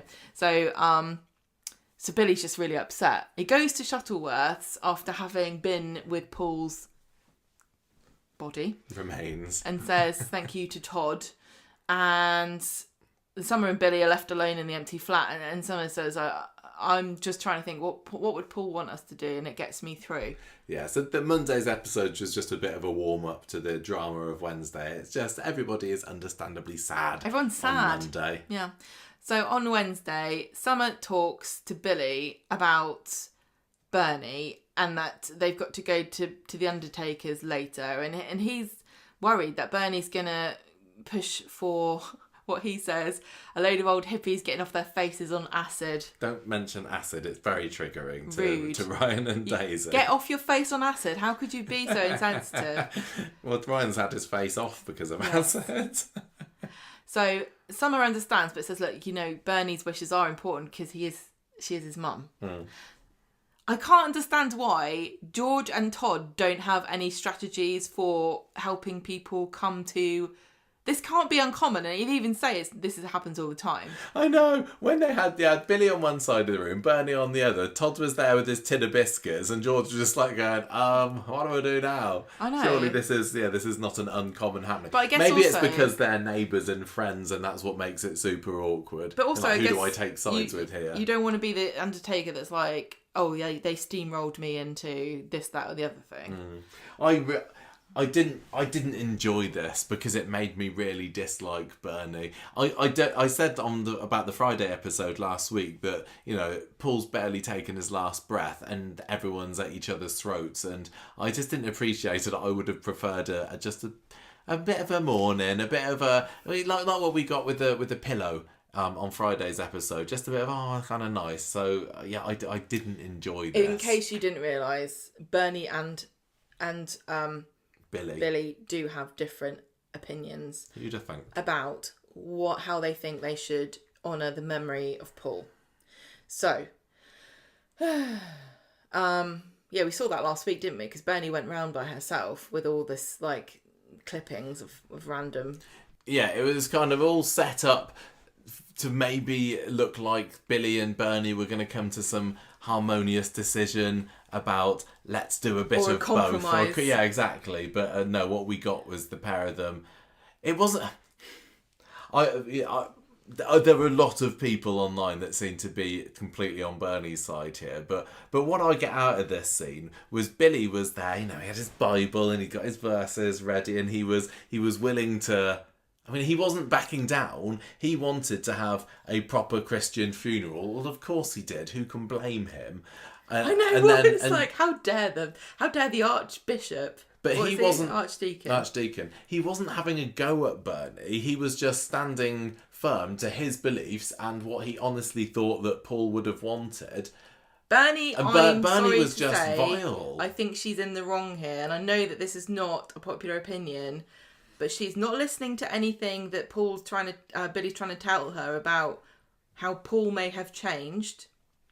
I don't know why he hasn't brought up the fact that Paul was going to church regularly with Dee-Dee. I don't know if that's going to be the trump card they pull out later on. I don't think so, because I think that we hold on to that quite a lot, and maybe it was just a throwaway line in the bath time episode. Maybe Corey's like, I wish we hadn't said that, because... Paul hadn't obviously been to church for a while because he couldn't get out of the flat, but... The thing I'm struggling with a little bit here also is they keep talking about Paul and he's a right raver, and here's his, here's this hat that he used to wear, and he used to go to raves and he used to do this and that, and we didn't see any of it. Not really. We saw him being a scallywag and being in prison. It's not the same as being a raver. No, the closest... we did in the narration episode a few months ago, the dream sequence was in him having a rave. Well, he was just dancing with his husband. And in he a was doing club, a bit of a boom, I know, boom, but boom. listen, Michael. My point is, and I think you would agree with me, is that just because when you were younger you went to nightclubs does not mean you want a nightclub themed funeral. No, it really comes across to me that Bernie was just trying to live out, what she wants for a Yeah, I funeral. really And I do know think- that, I know it wasn't that. But so's Billy, right? Yeah. But I think I Billy think there's a has lesson more here evidence. for Paul. Next time he dies, leave instructions. There's so much more evidence to me that I think Billy's right in what he's saying, but it really winds me up that Paul left no instructions whatsoever except for a very specific car. He wants a pink Subaru. He wants a pink or blue or maybe Subaru blue, yeah. for the funeral car, which, okay, why couldn't you have said anything else? Yeah, he really, especially knowing that this kind of, because they'd already had the argument last year about versus crystals. Jesus. Exactly, crystals versus Christ, and then surely it was going to come This up is what again. this storyline should be called. It is. Crystals versus Christ. Who will win? But the thing. There's But nothing Paul inherent. we'd heard from Paul that he's had a bit of a conversion. He got baptised, but we still didn't really see enough of it. So, from a viewer's perspective, if I was Bernie and all I saw of Paul was what the show had shown Paul to be like, yeah, he's not a big Christian at all. Bernie says, you only there's so many people just turn to God when they're on their deathbed. He wasn't, going around singing It wasn't his hallelujah, life. praise the Lord. It wasn't. But maybe he was just not in the scenes that we saw filmed. I'd like to think, and I don't know why, just because I think I've got so much affection for that bath scene, that he had, been born again or what have you. But yeah, we didn't see it. What really wound me up the most in this, though, was just how Bernie wasn't listening and she was being absolutely vile to Billy, who has just lost his husband, and she's saying, oh yeah, it's just a bunch of fairy tales, it's not real, it's a load of bunkum. That is so disrespectful. But Billy wasn't saying that. He wasn't saying to her, crystals are a load of rubbish or raves are just for losers. He was trying to say no and explain his side of the story, but she was just calling him all sorts, and he's grieving just like she is. I totally agree with you.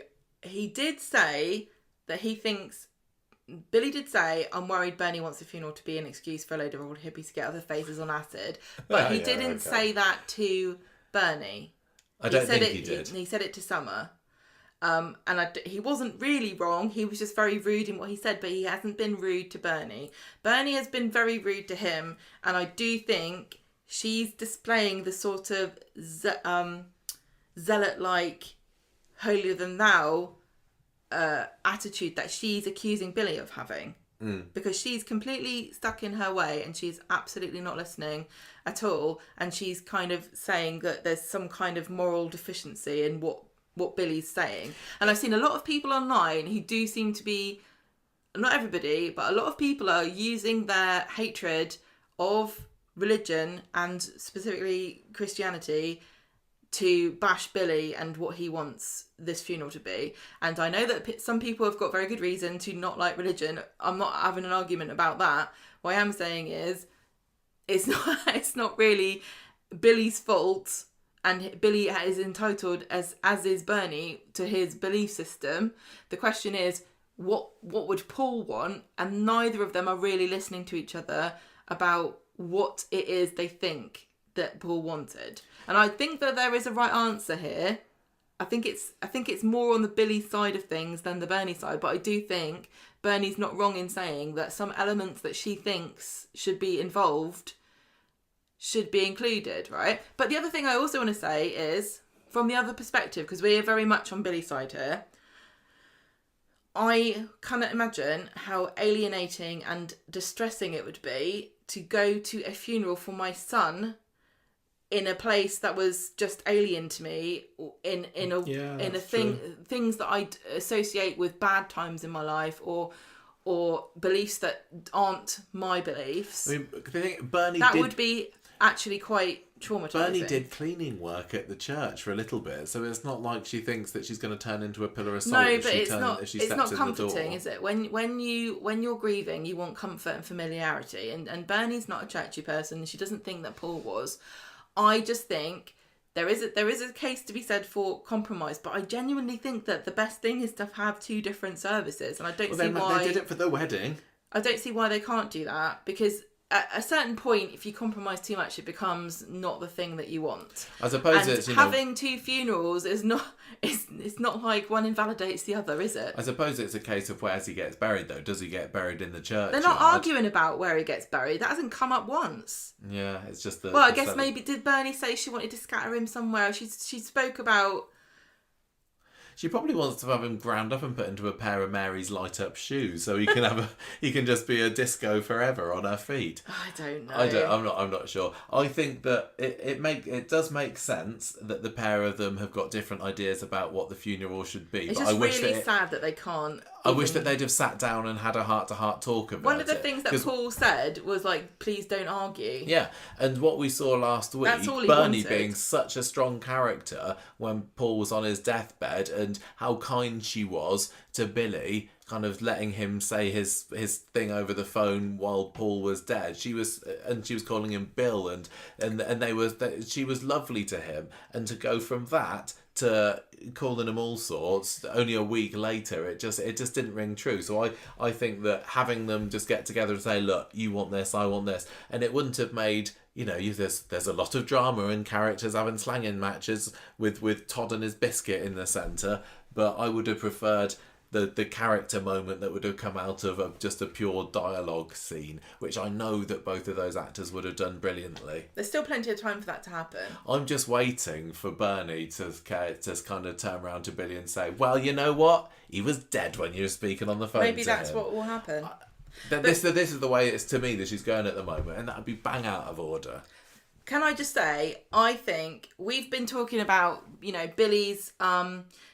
Billy wanted to talk to Paul and he wasn't there, and they're hiding it from him, and I wonder whether Bernie's got a bit of resentment here, because her final moments with her son were kind of marred a bit by the fact that Billy wasn't there, and she couldn't really have a precious moment with him because she was just worrying about Billy not being there. Yeah. And maybe she blames him for kind of making it more stressful, and for the fact that he wasn't there because she knows that Paul wanted him to be there.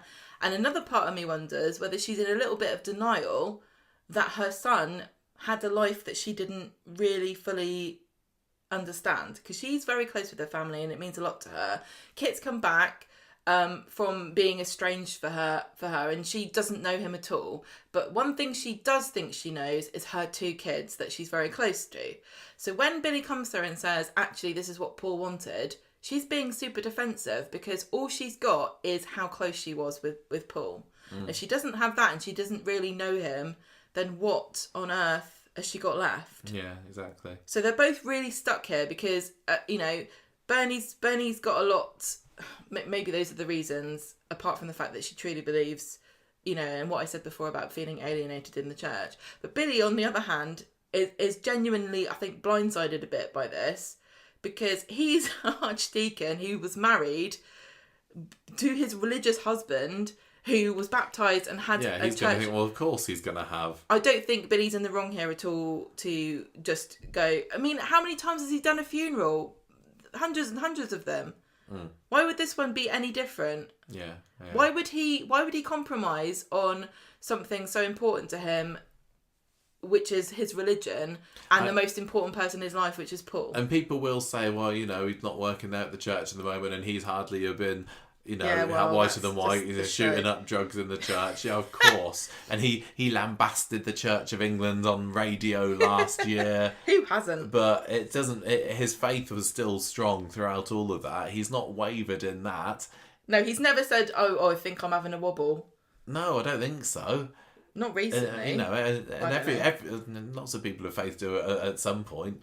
But yeah, do you think that? I've got kind of 2 things, other discussion points here. Do you think that the show was pushing us to be on one side or the other?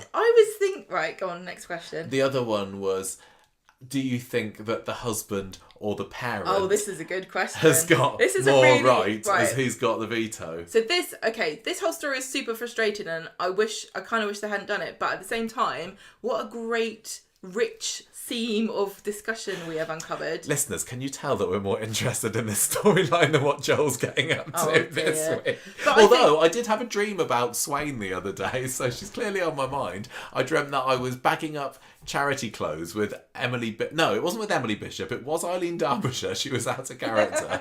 Whilst at the same time I was on work experience at Weatherfield Police Station with Swain. That was my dream on Tuesday night. So anyway, what was that? What was the first question? First question was, was it kind of pushing us to support one side more than another? See, this is fascinating to me because I was watching this going, Bernie's just being really unreasonable here. I feel bad like they're besmirching her character because I think she's more sensible than this and she would be a bit more open to hearing what Billy said, and I'm surprised that she doesn't understand that religion was important to Paul. That doesn't make any sense. Especially after Paul opened his mind to it, maybe she would be more... And then I go online and everyone's like, Billy's foul and vile and horrible and nasty and he's the worst and I hate him and I wish he was dead. I know, I didn't really see many what? people at all taking the I'm same really side. confused. If I've convinced like one person to go onto Team Billy during not this, even then to I'll go feel onto I've done Team, a good job. Not even Team Billy, just like Team... that's a conundrum, isn't it? But I will say, people did open my mind to Bernie's side. Because I was totally thinking, oh, she's in the wrong. But it just goes to show you again, like I keep saying about storylines, there really is, half of it is what you bring to it before it's even on the show.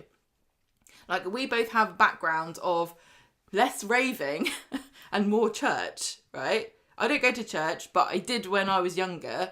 And so to me... We didn't go raving. But... So my perspective is like primed to like go, you have your funeral. I guess it's like, it's the traditional thing. You get married, you get baptised, you get married, and you get your funeral in the church. That's normal. That's what I would expect. Anything it's like when we did the weddings episode for the podcast, and we're looking at the stats of how few people get married in church anymore. My mind was blown about how many people get married in a barn. It's not like a sinister like I think you're wrong if you don't agree with me. It's just because to us it's not like even a question of like, oh, this is normal so therefore it's right. It's just it makes me happy.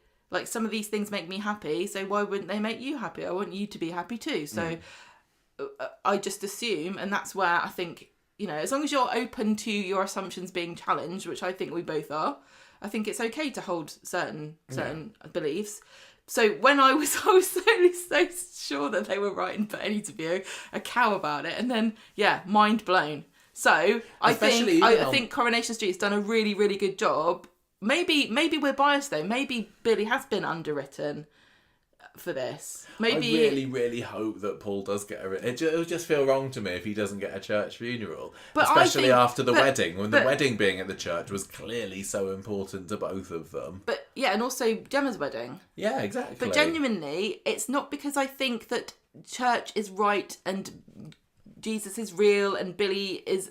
And raving is the work of wrong, the devil. Whatever. I don't think that at all. I just think that's what Paul wanted. I genuinely think that is what Paul wanted. So do I. And I think that as well, the fact that we had a lot of Friday's episode was, we had Summer being really upset by it all. It feels like we're being led towards down the path of Billy's the right one. But you're right, they have done a good job of not making it completely black and white. And the question, and as for the husband versus the mother, well, I think I'd have to say that marriage trumps parentage in these matters. Who was it that was as much as difficult it is to be a parent, but part of the maybe this is just the exactly, and maybe this is just the traditional thing again. But there is the whole element of giving away when people get married. Yeah, and who was Paul's next of kin? It was Billy. Yeah. Just to be clear, it is clearly, obviously, a patriarchal, sexist, trope that the dad gives the daughter away. That happened at our wedding.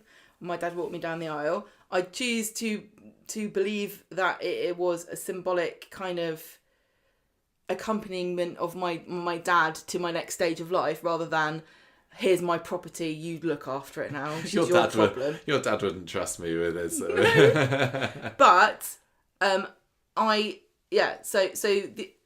it's kind of silly to pretend that you don't move forwards in your life away from your birth family to your new chosen family and the family that you make with your bits and your other one. You know, that's what happens. So you do progress through, and your parents, you do leave them behind. And when your child is an adult, you have to let them go and understand that there are elements of their lives that you probably don't know about and aren't part of anymore. And it is really hard. And no parent ever expects to have to be involved in their child's funeral. No. I suppose there is also the matter of the fact that Bernie throughout this has felt mega guilty. I mean, she was saying last year, it was me that gave Paul M&D, it was all my raving that I did. Why does she want the raven to take him out then? But the fact that she kind of feels some responsibility for him, and she wasn't able to save him, but I'll do my damnedest and give him the send-off that I think he deserves, maybe does give a reason for her to be thinking that she should make the final decision on this. I just think this is really interesting, and I don't think anyone's wrong in what they want, but I would think that they're wrong in how they're... Yeah, I think it's interesting, but I just making think it more fun to watch.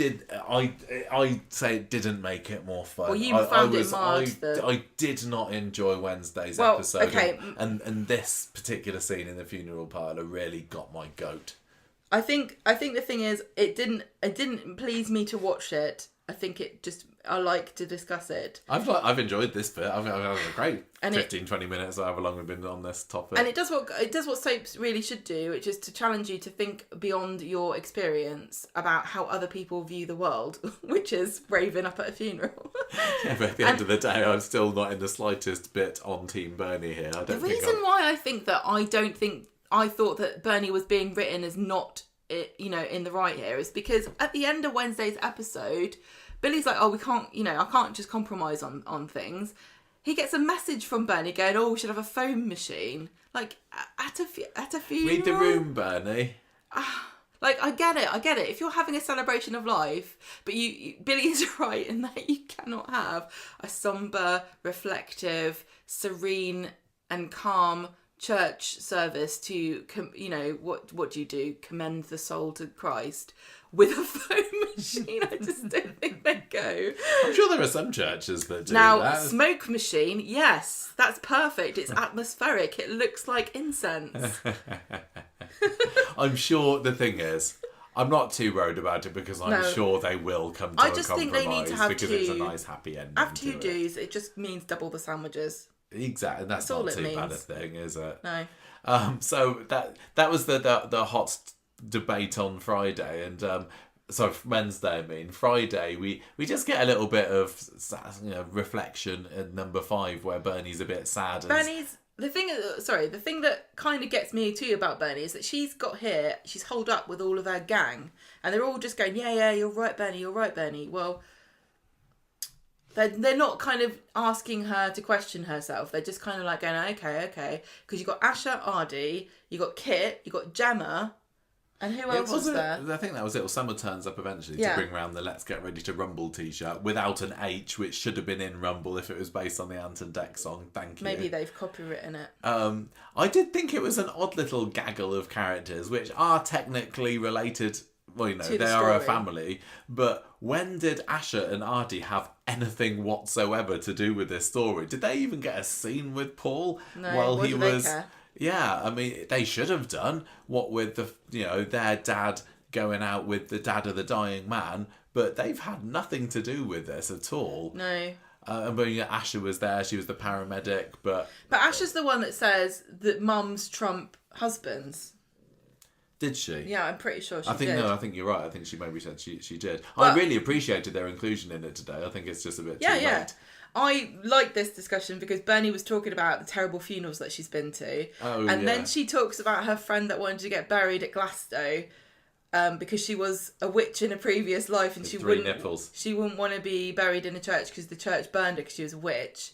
And Ardy says, how do you know? And she said, because she had 3 nipples. And I just wanted to let everybody know that is a true folklore fact about witches. And the 3rd nipple is functional and it is used to feed your familiar. Oh, and so you that's can have how a little cat suckling at that's it. how you would know that the woman was a witch, is that she would suckle the cats. What's the teeth. what's the sixth finger used for? Because that was a Giving really elaborate, like, rude gestures at people. Yeah, so that's Friday. You've got to get a good grip on the broomstick, Michael. You need an extra finger. This is true. That's what Anne Boleyn used hers for. Let me tell you off air what the symbology of the broomstick was. Oh, maybe that's Patreon. I think you might better guess. Yeah, maybe I can.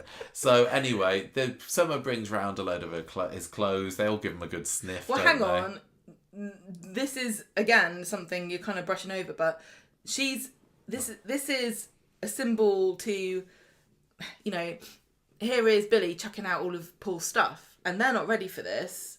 They're surprised that he's moving on so quickly. But I think, didn't Paul say get rid of it? There's a line about Paul wanting to get rid of it quickly or something. Yes, they all got his bag of stuff, and they sniff his hat, his acid hat. And then we see Summer later having a good old cry on the sofa, that was a great scene. I know Paul had this hat, and they were saying, that he loved this hat. We've never seen him in this. Yeah, hat. I know, we never seen it. The only thing we'd ever seen him wear was that unicorn onesie, which is now out on display on the Coronation Street Experience. They can't use it. Yeah, the shop's soiled. Maybe it will be on ITV Reloved. Oh yeah, no, they wouldn't. They'd get more than £10 for that. Asher comes round to see Summer later, and they talk a bit about. She mentions about. Pointed this out to me. No, it does get mentioned. No, it does. Because she says, "Oh, well, when people die, it's a bit like when my mum Sunita died, and I felt guilty on the days that I didn't think about her, and I've definitely been through that with my mum as well. And I was waiting, and it did happen in the end, but maybe just a bit too late. Summer's like, oh yeah, I suppose I'm like that with my dad, with Drew." If I was Summer, it did feel like Asher was lecturing Summer on how to grieve when she has been through it before. And more recently. Yeah, exactly. Oh yeah, sorry, I forgot. My dad did die also. So then the just because it wasn't in the stunt week. The end of this story was very, very touching. Asher producing this pillow that Nina has apparently sewn together, which is a cobble of Paul's shirts, so they can hug it. I thought that was really... I've never seen this before. What? I thought that was lovely. A little patchwork death pillow. Death pillow? Yeah. You could do that with all my Nintendo shirts when I die. No, I think I'll die first. Well, yeah, what clothes could I piece together to make something to hug for you? My pyjamas. I've got some nice plaid pyjamas. You've got a load of Halloween t-shirts. I'd make be scary. Gemma wears Halloween t-shirts all year round. And Christmas t-shirts all year round. I thought that was a really, really nice touch, and I'm hoping that Asher and Ardy will play a bigger part in this story over the next few weeks. I like just having the teens. I know there's a lot of teens in it. But these are the teens I want to see. These are the teens I'm interested in. The ones that have been in it for a long time. And Asher like being mature and helping her friend through her grief in a practical way. I thought, good for you, Asher. You're so sensible. I'm really proud of you.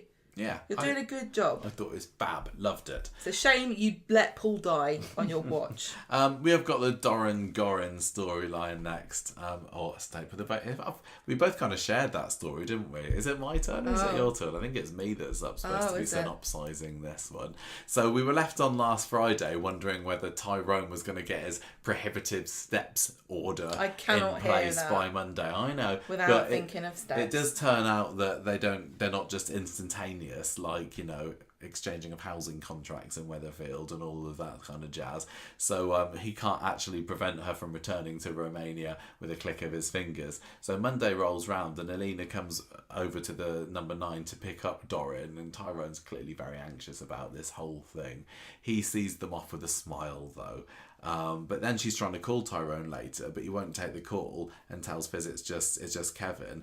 But because what's happened is Alina's got to the airport and her passport's missing because Tyrone's been a little bit sneaky and has pinched it out of her bag so that she can't get on the plane. And Fizz doesn't know that he's done this at the moment, so she kind of looks around and tries to find it. More lovely Dorin scenes. I liked it when she came in. He's like marching in through the hall, and there's the picture of Tyrone and Fizz on the phone table, isn't there? And Dorin goes up and's like, "Daddy Tyrone." I know, what does. How did he? What? I hope this kid is being looked after. Like, he does know that's not his. Is he? Is he his dad?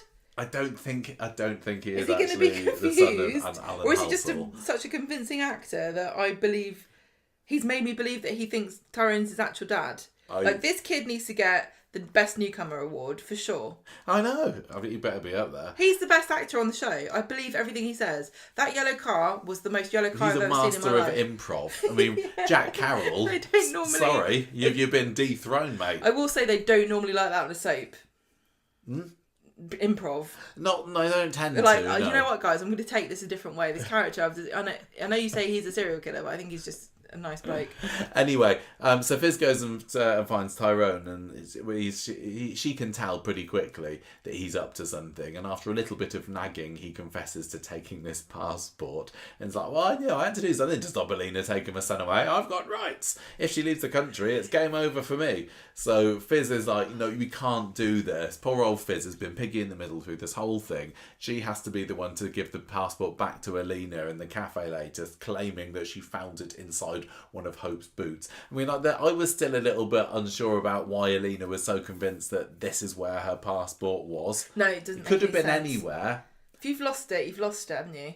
Yeah, I mean, I know, yes, she had been there earlier, but anyway. I don't think I would have thought I've definitely lost it at their house, because why would I have taken it out? Yeah, exactly. But anyway, don't worry about that, everybody. No one else does.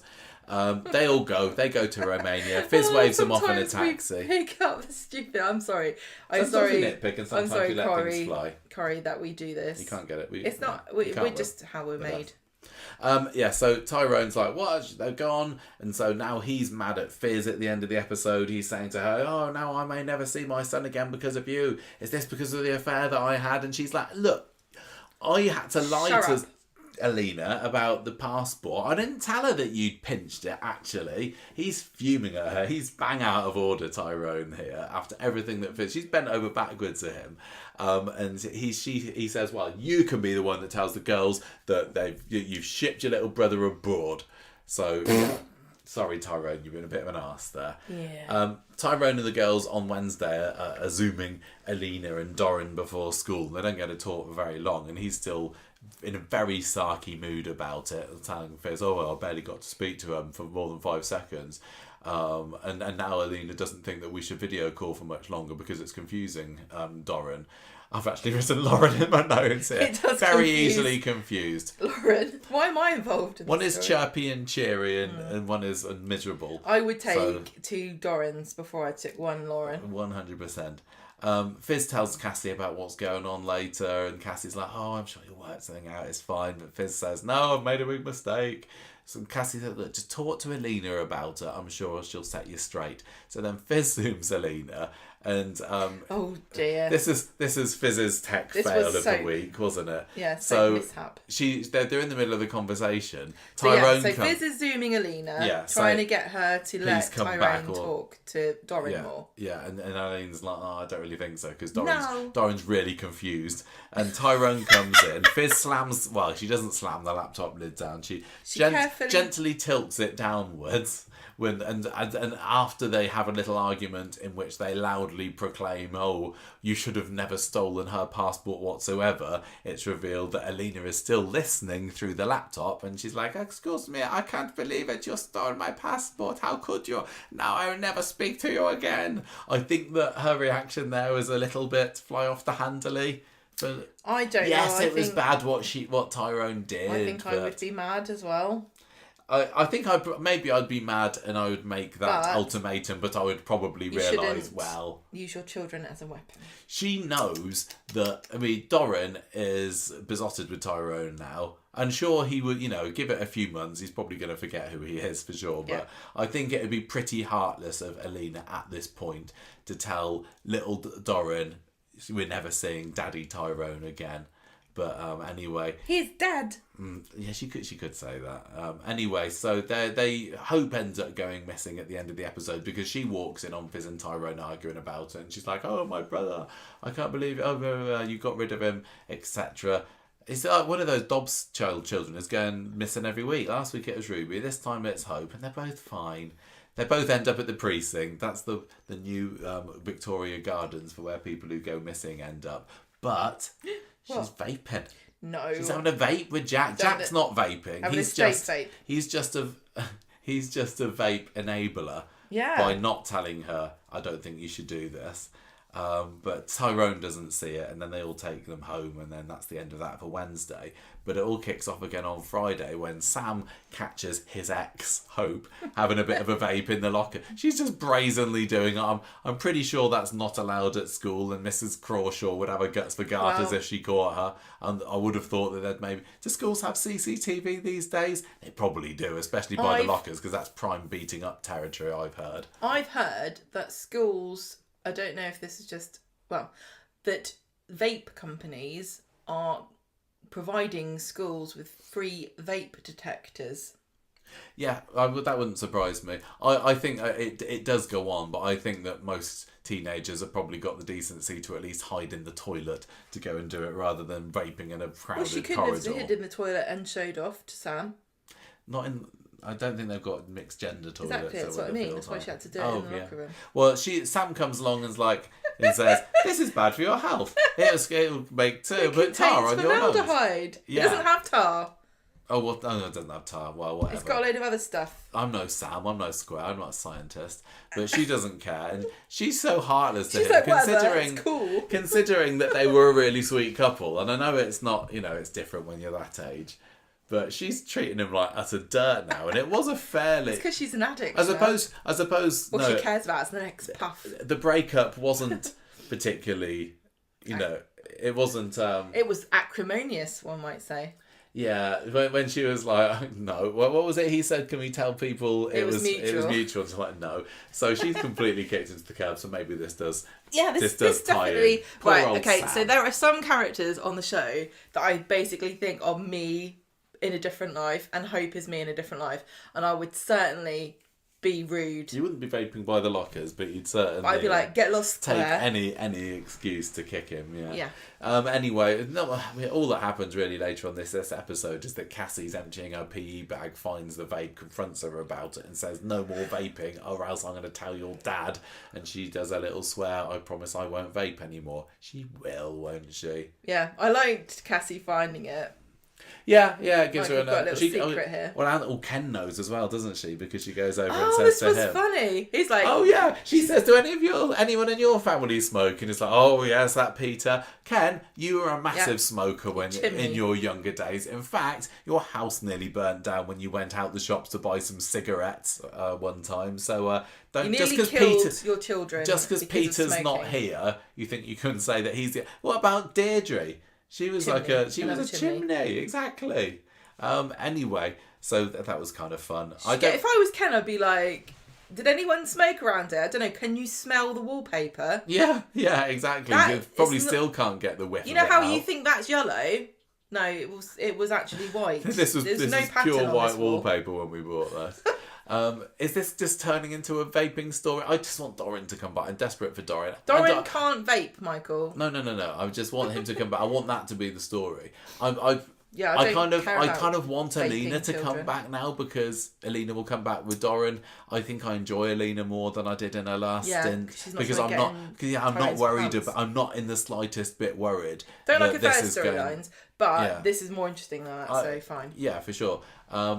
I'm not as interested in the vaping side of it. It's like, I know it's very current and everything. Well, we did have something with vaping earlier on this year, or last year or this year. I've lost track. Because that was when Simon got his pallet of vapes, wasn't it? Yeah, but who was it there's another kid vaping? Maybe it was Hope earlier, I don't remember. I think somebody mentioned in today's episode that she was caught up in it when it happened before. No, it was Liam. He was having a vape, wasn't he? Because it was bad for his asthma. All these children. Do you remember? Well, it is a kind of important. Yeah. But it's one of these like. It is a scourge. And I can sit on my high horse and say, oh, vaping is wrong. And obviously we have got some listeners who are vaping because statistics show that there's an awful lot of vapers out there.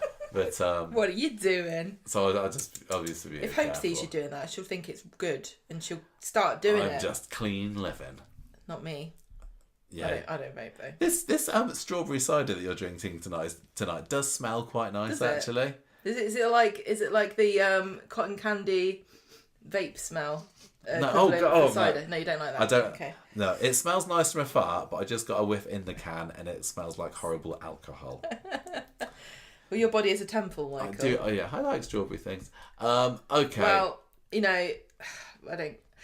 It's one of these things where I was like, I don't care. I don't really care about it. It's got Jack involved. There are loads of people that find this very important. It is a really important thing to talk about, but it's kind of dull in that. Is there anyone going, oh no, children should vape more, if anything? It's no, also another thing where I think, is there? is a single child in the country going to be convinced not to vape by this story? No, they're going to think it's lame, aren't they? And it's not going to help that Hope was clearly vaping AI-generated smoke or whatever it was. CGI smoke. It was just... I thought it looked quite good. It kind of did, but you need to do it 3 times in the same scene. That's the budget blown for the year, isn't it? No, we're never going to have a ghost in it. Right. Speaking of characters bogging off abroad, we did say another goodbye to Tracy this week, didn't we? Yeah.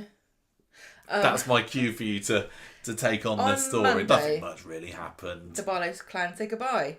And to Tracy, left alone with Steve, she tells him that he ought to get in there with Cassie. Get in there, my son. And then she's gone.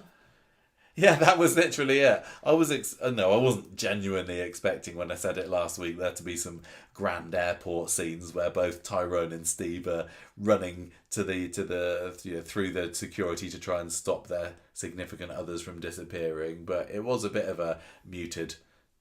Everyone's gone, goodbye, haven't they? Wasn't it? Alina's gone to Romania, Tracy's gone to Spain, and Bethany's gone to Turkey. Yeah. Yeah. It's like Brexit never happened. They're racking up the air points. What's it called? Air miles. Air points. We don't fly very much. Right, yeah, Steve. In Weatherfield this week. Steve comes back and says to Cassie, "Come to the pub with me," and she and Ken tell Steve about this holiday that they're looking into, and Steve's like, So he quizzes her in the pub about it later and says, "Is Ken paying for all this? You taking advantage of him?" And she's like, Oh, you don't like carers, do you? Oh, you hate carers. You want us to all die in a ditch, do you? Actually, my job is to help Ken enjoy his break, and it's not about me. And actually, I do like Ken. I like hanging out with him. He's clever, he's charming, he's witty, all the things you're not. I do 100% believe this relationship. That Cassie does actually find Ken a fascinating person, because he is, which is why I still just a little bit sticks in my core a little bit about the fact that she's taken advantage of him for the money. She's not. But yet. I know. It's like the same thing with the. She's the not cult. fleecing him. Like the cult thing. I missed Again, the cult story. The cult thing. They didn't really. They just kind of assumed that everyone would go along with the fact that it's an evil cult and therefore everything they do is evil and wrong. But they put Amy's savings in a high interest account where presumably it still is. I don't know. It's like, oh no, they've put it in an ISA. Oh gosh, like the fiends. I know, but what was she doing with it? Was it under her mattress or something? Because they've done her a favour in that case. And like with Cassie here, I guess you can you can take it. I don't know. I just feel like you maybe you are taking advantage of somebody, but if they're also taking advantage of you, I don't know. He's not taking advantage of her, but they're both getting something out of it. It's not like the crime of the century, is it? Oh, she's stolen a holiday, or she has to look after an old man because she's his carer. Oh no. Yeah. Call the police. If she comes back with a ring on her finger, I think it was hilarious. The fourth Mrs. Barlow. But how many women have done that's what. Look, if you're an attractive young woman and you can get an old rich guy to marry you, bloody good for you. I'm sure he doesn't mind. The story just ends with Amy saying, well, maybe Steve is jealous of Ken because he's going off on holiday with Cassie when really Steve would like to, and Steve is like saying, well, yeah, maybe. But really, Steve would hate to go on holiday with Ken. Yeah. So what is he moaning No, he about? wants. She's saying that he wants to go on holiday with Cassie because he secretly fancies her. When they were talking about where they're going, and they were saying, "Oh, there's a bar and it's got there's a pool, an infinity pool, the swim up bar," I just kept imagining them accidentally booking a holiday to go to the show Benidorm, and what Ken would think of being on holiday in Benidorm, the TV show, not the location, which is also coincidentally in Benidorm, and how much fun Cassie would have compared to how much fun Ken would have. Didn't you have a Corrie dream about going on holiday with some Corrie people the other day? Didn't you tell me you were dreaming about going on holiday with Ben Price and Colson Smith? No. We all went on... This is too convoluted. Do the abridged version. We all went on holiday to America because they were filming Coronation Street in America, so they said, "Oh, we can use our Patreon money to go and look at the locations they went to." But for some reason, Colson Smith and Jack P. Shepherd came with us. Oh, it was Jack, wasn't it? Yeah. And then I left you, 3 of you, having an arm wrestling competition. And I said, "I'm not doing it because I've seen how you can get your arm broken. I'll see you guys later." But you let me break my arm. You do what you want. You're a grown man. So, and that was the same night that I had my Emily Bishop dream as well. So I don't know what we were eating. I wasn't going to bring night. it up because I don't feel like it reflects well upon us that we dream so constantly. Look, how many listeners? Raise your hands if you've ever had a Coronation Street dream. Come on, we know that you're out there. We've all done it. It doesn't mean anything. They are funny. It's just funny. I very, very rarely remember my dreams, but I woke up with that one going, "Wow, that was Corrie-rific." So, yes, was this a Corrie-rific week of Coronation Street? No, it wasn't. Well, I had more fun talking about it. Like usual when it's a boring-ish week. I found the Dorin storyline still a bit of a slog to talk through, but I respect that is the A story at the moment, so we had to put it first. But even I know that it's got its fans. Yeah, but I'm a fan. And I didn't like this week. I thought it was dull. Did anyone else who likes this story find this a bit of a tough slog?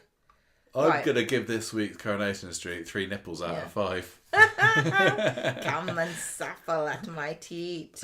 What about you? I'm going to give it 3 very convincing sourdough impressions out of 5. Very nice. So who's the character of the week then? Dorin again?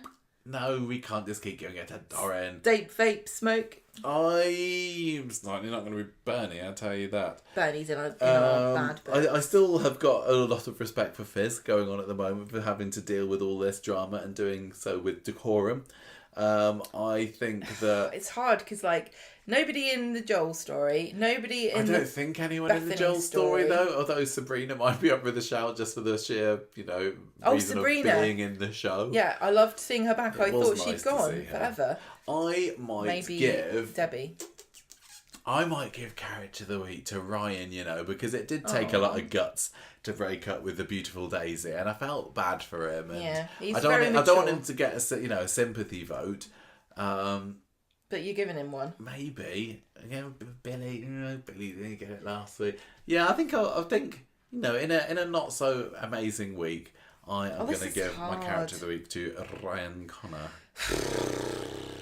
Not Joel, not Swain, not Dee-Dee, because Dee-Dee's just turned into Swain's little co-conspirator. You can give it to Dorin if you want to, but again, he didn't have a whole lot to do. I know, but I kind of wanted to give it to Debbie because I just love seeing her. What did Debbie do this week? She was offering the Turkey Bethany, trip, wasn't she? And go on, then go ahead. What about Jennifer Connor? She had a couple of scenes. Yeah, she did, yeah. But didn't do a whole lot in them. No. But again, she could just get it for turning up like Sabrina did. Oh, God. Or Ellie. Ellie's a good shout. Ellie was good, actually. I might want to change mine to Ellie. I'll give it to Ellie then. No, okay, I'll stick with Ryan. There we go.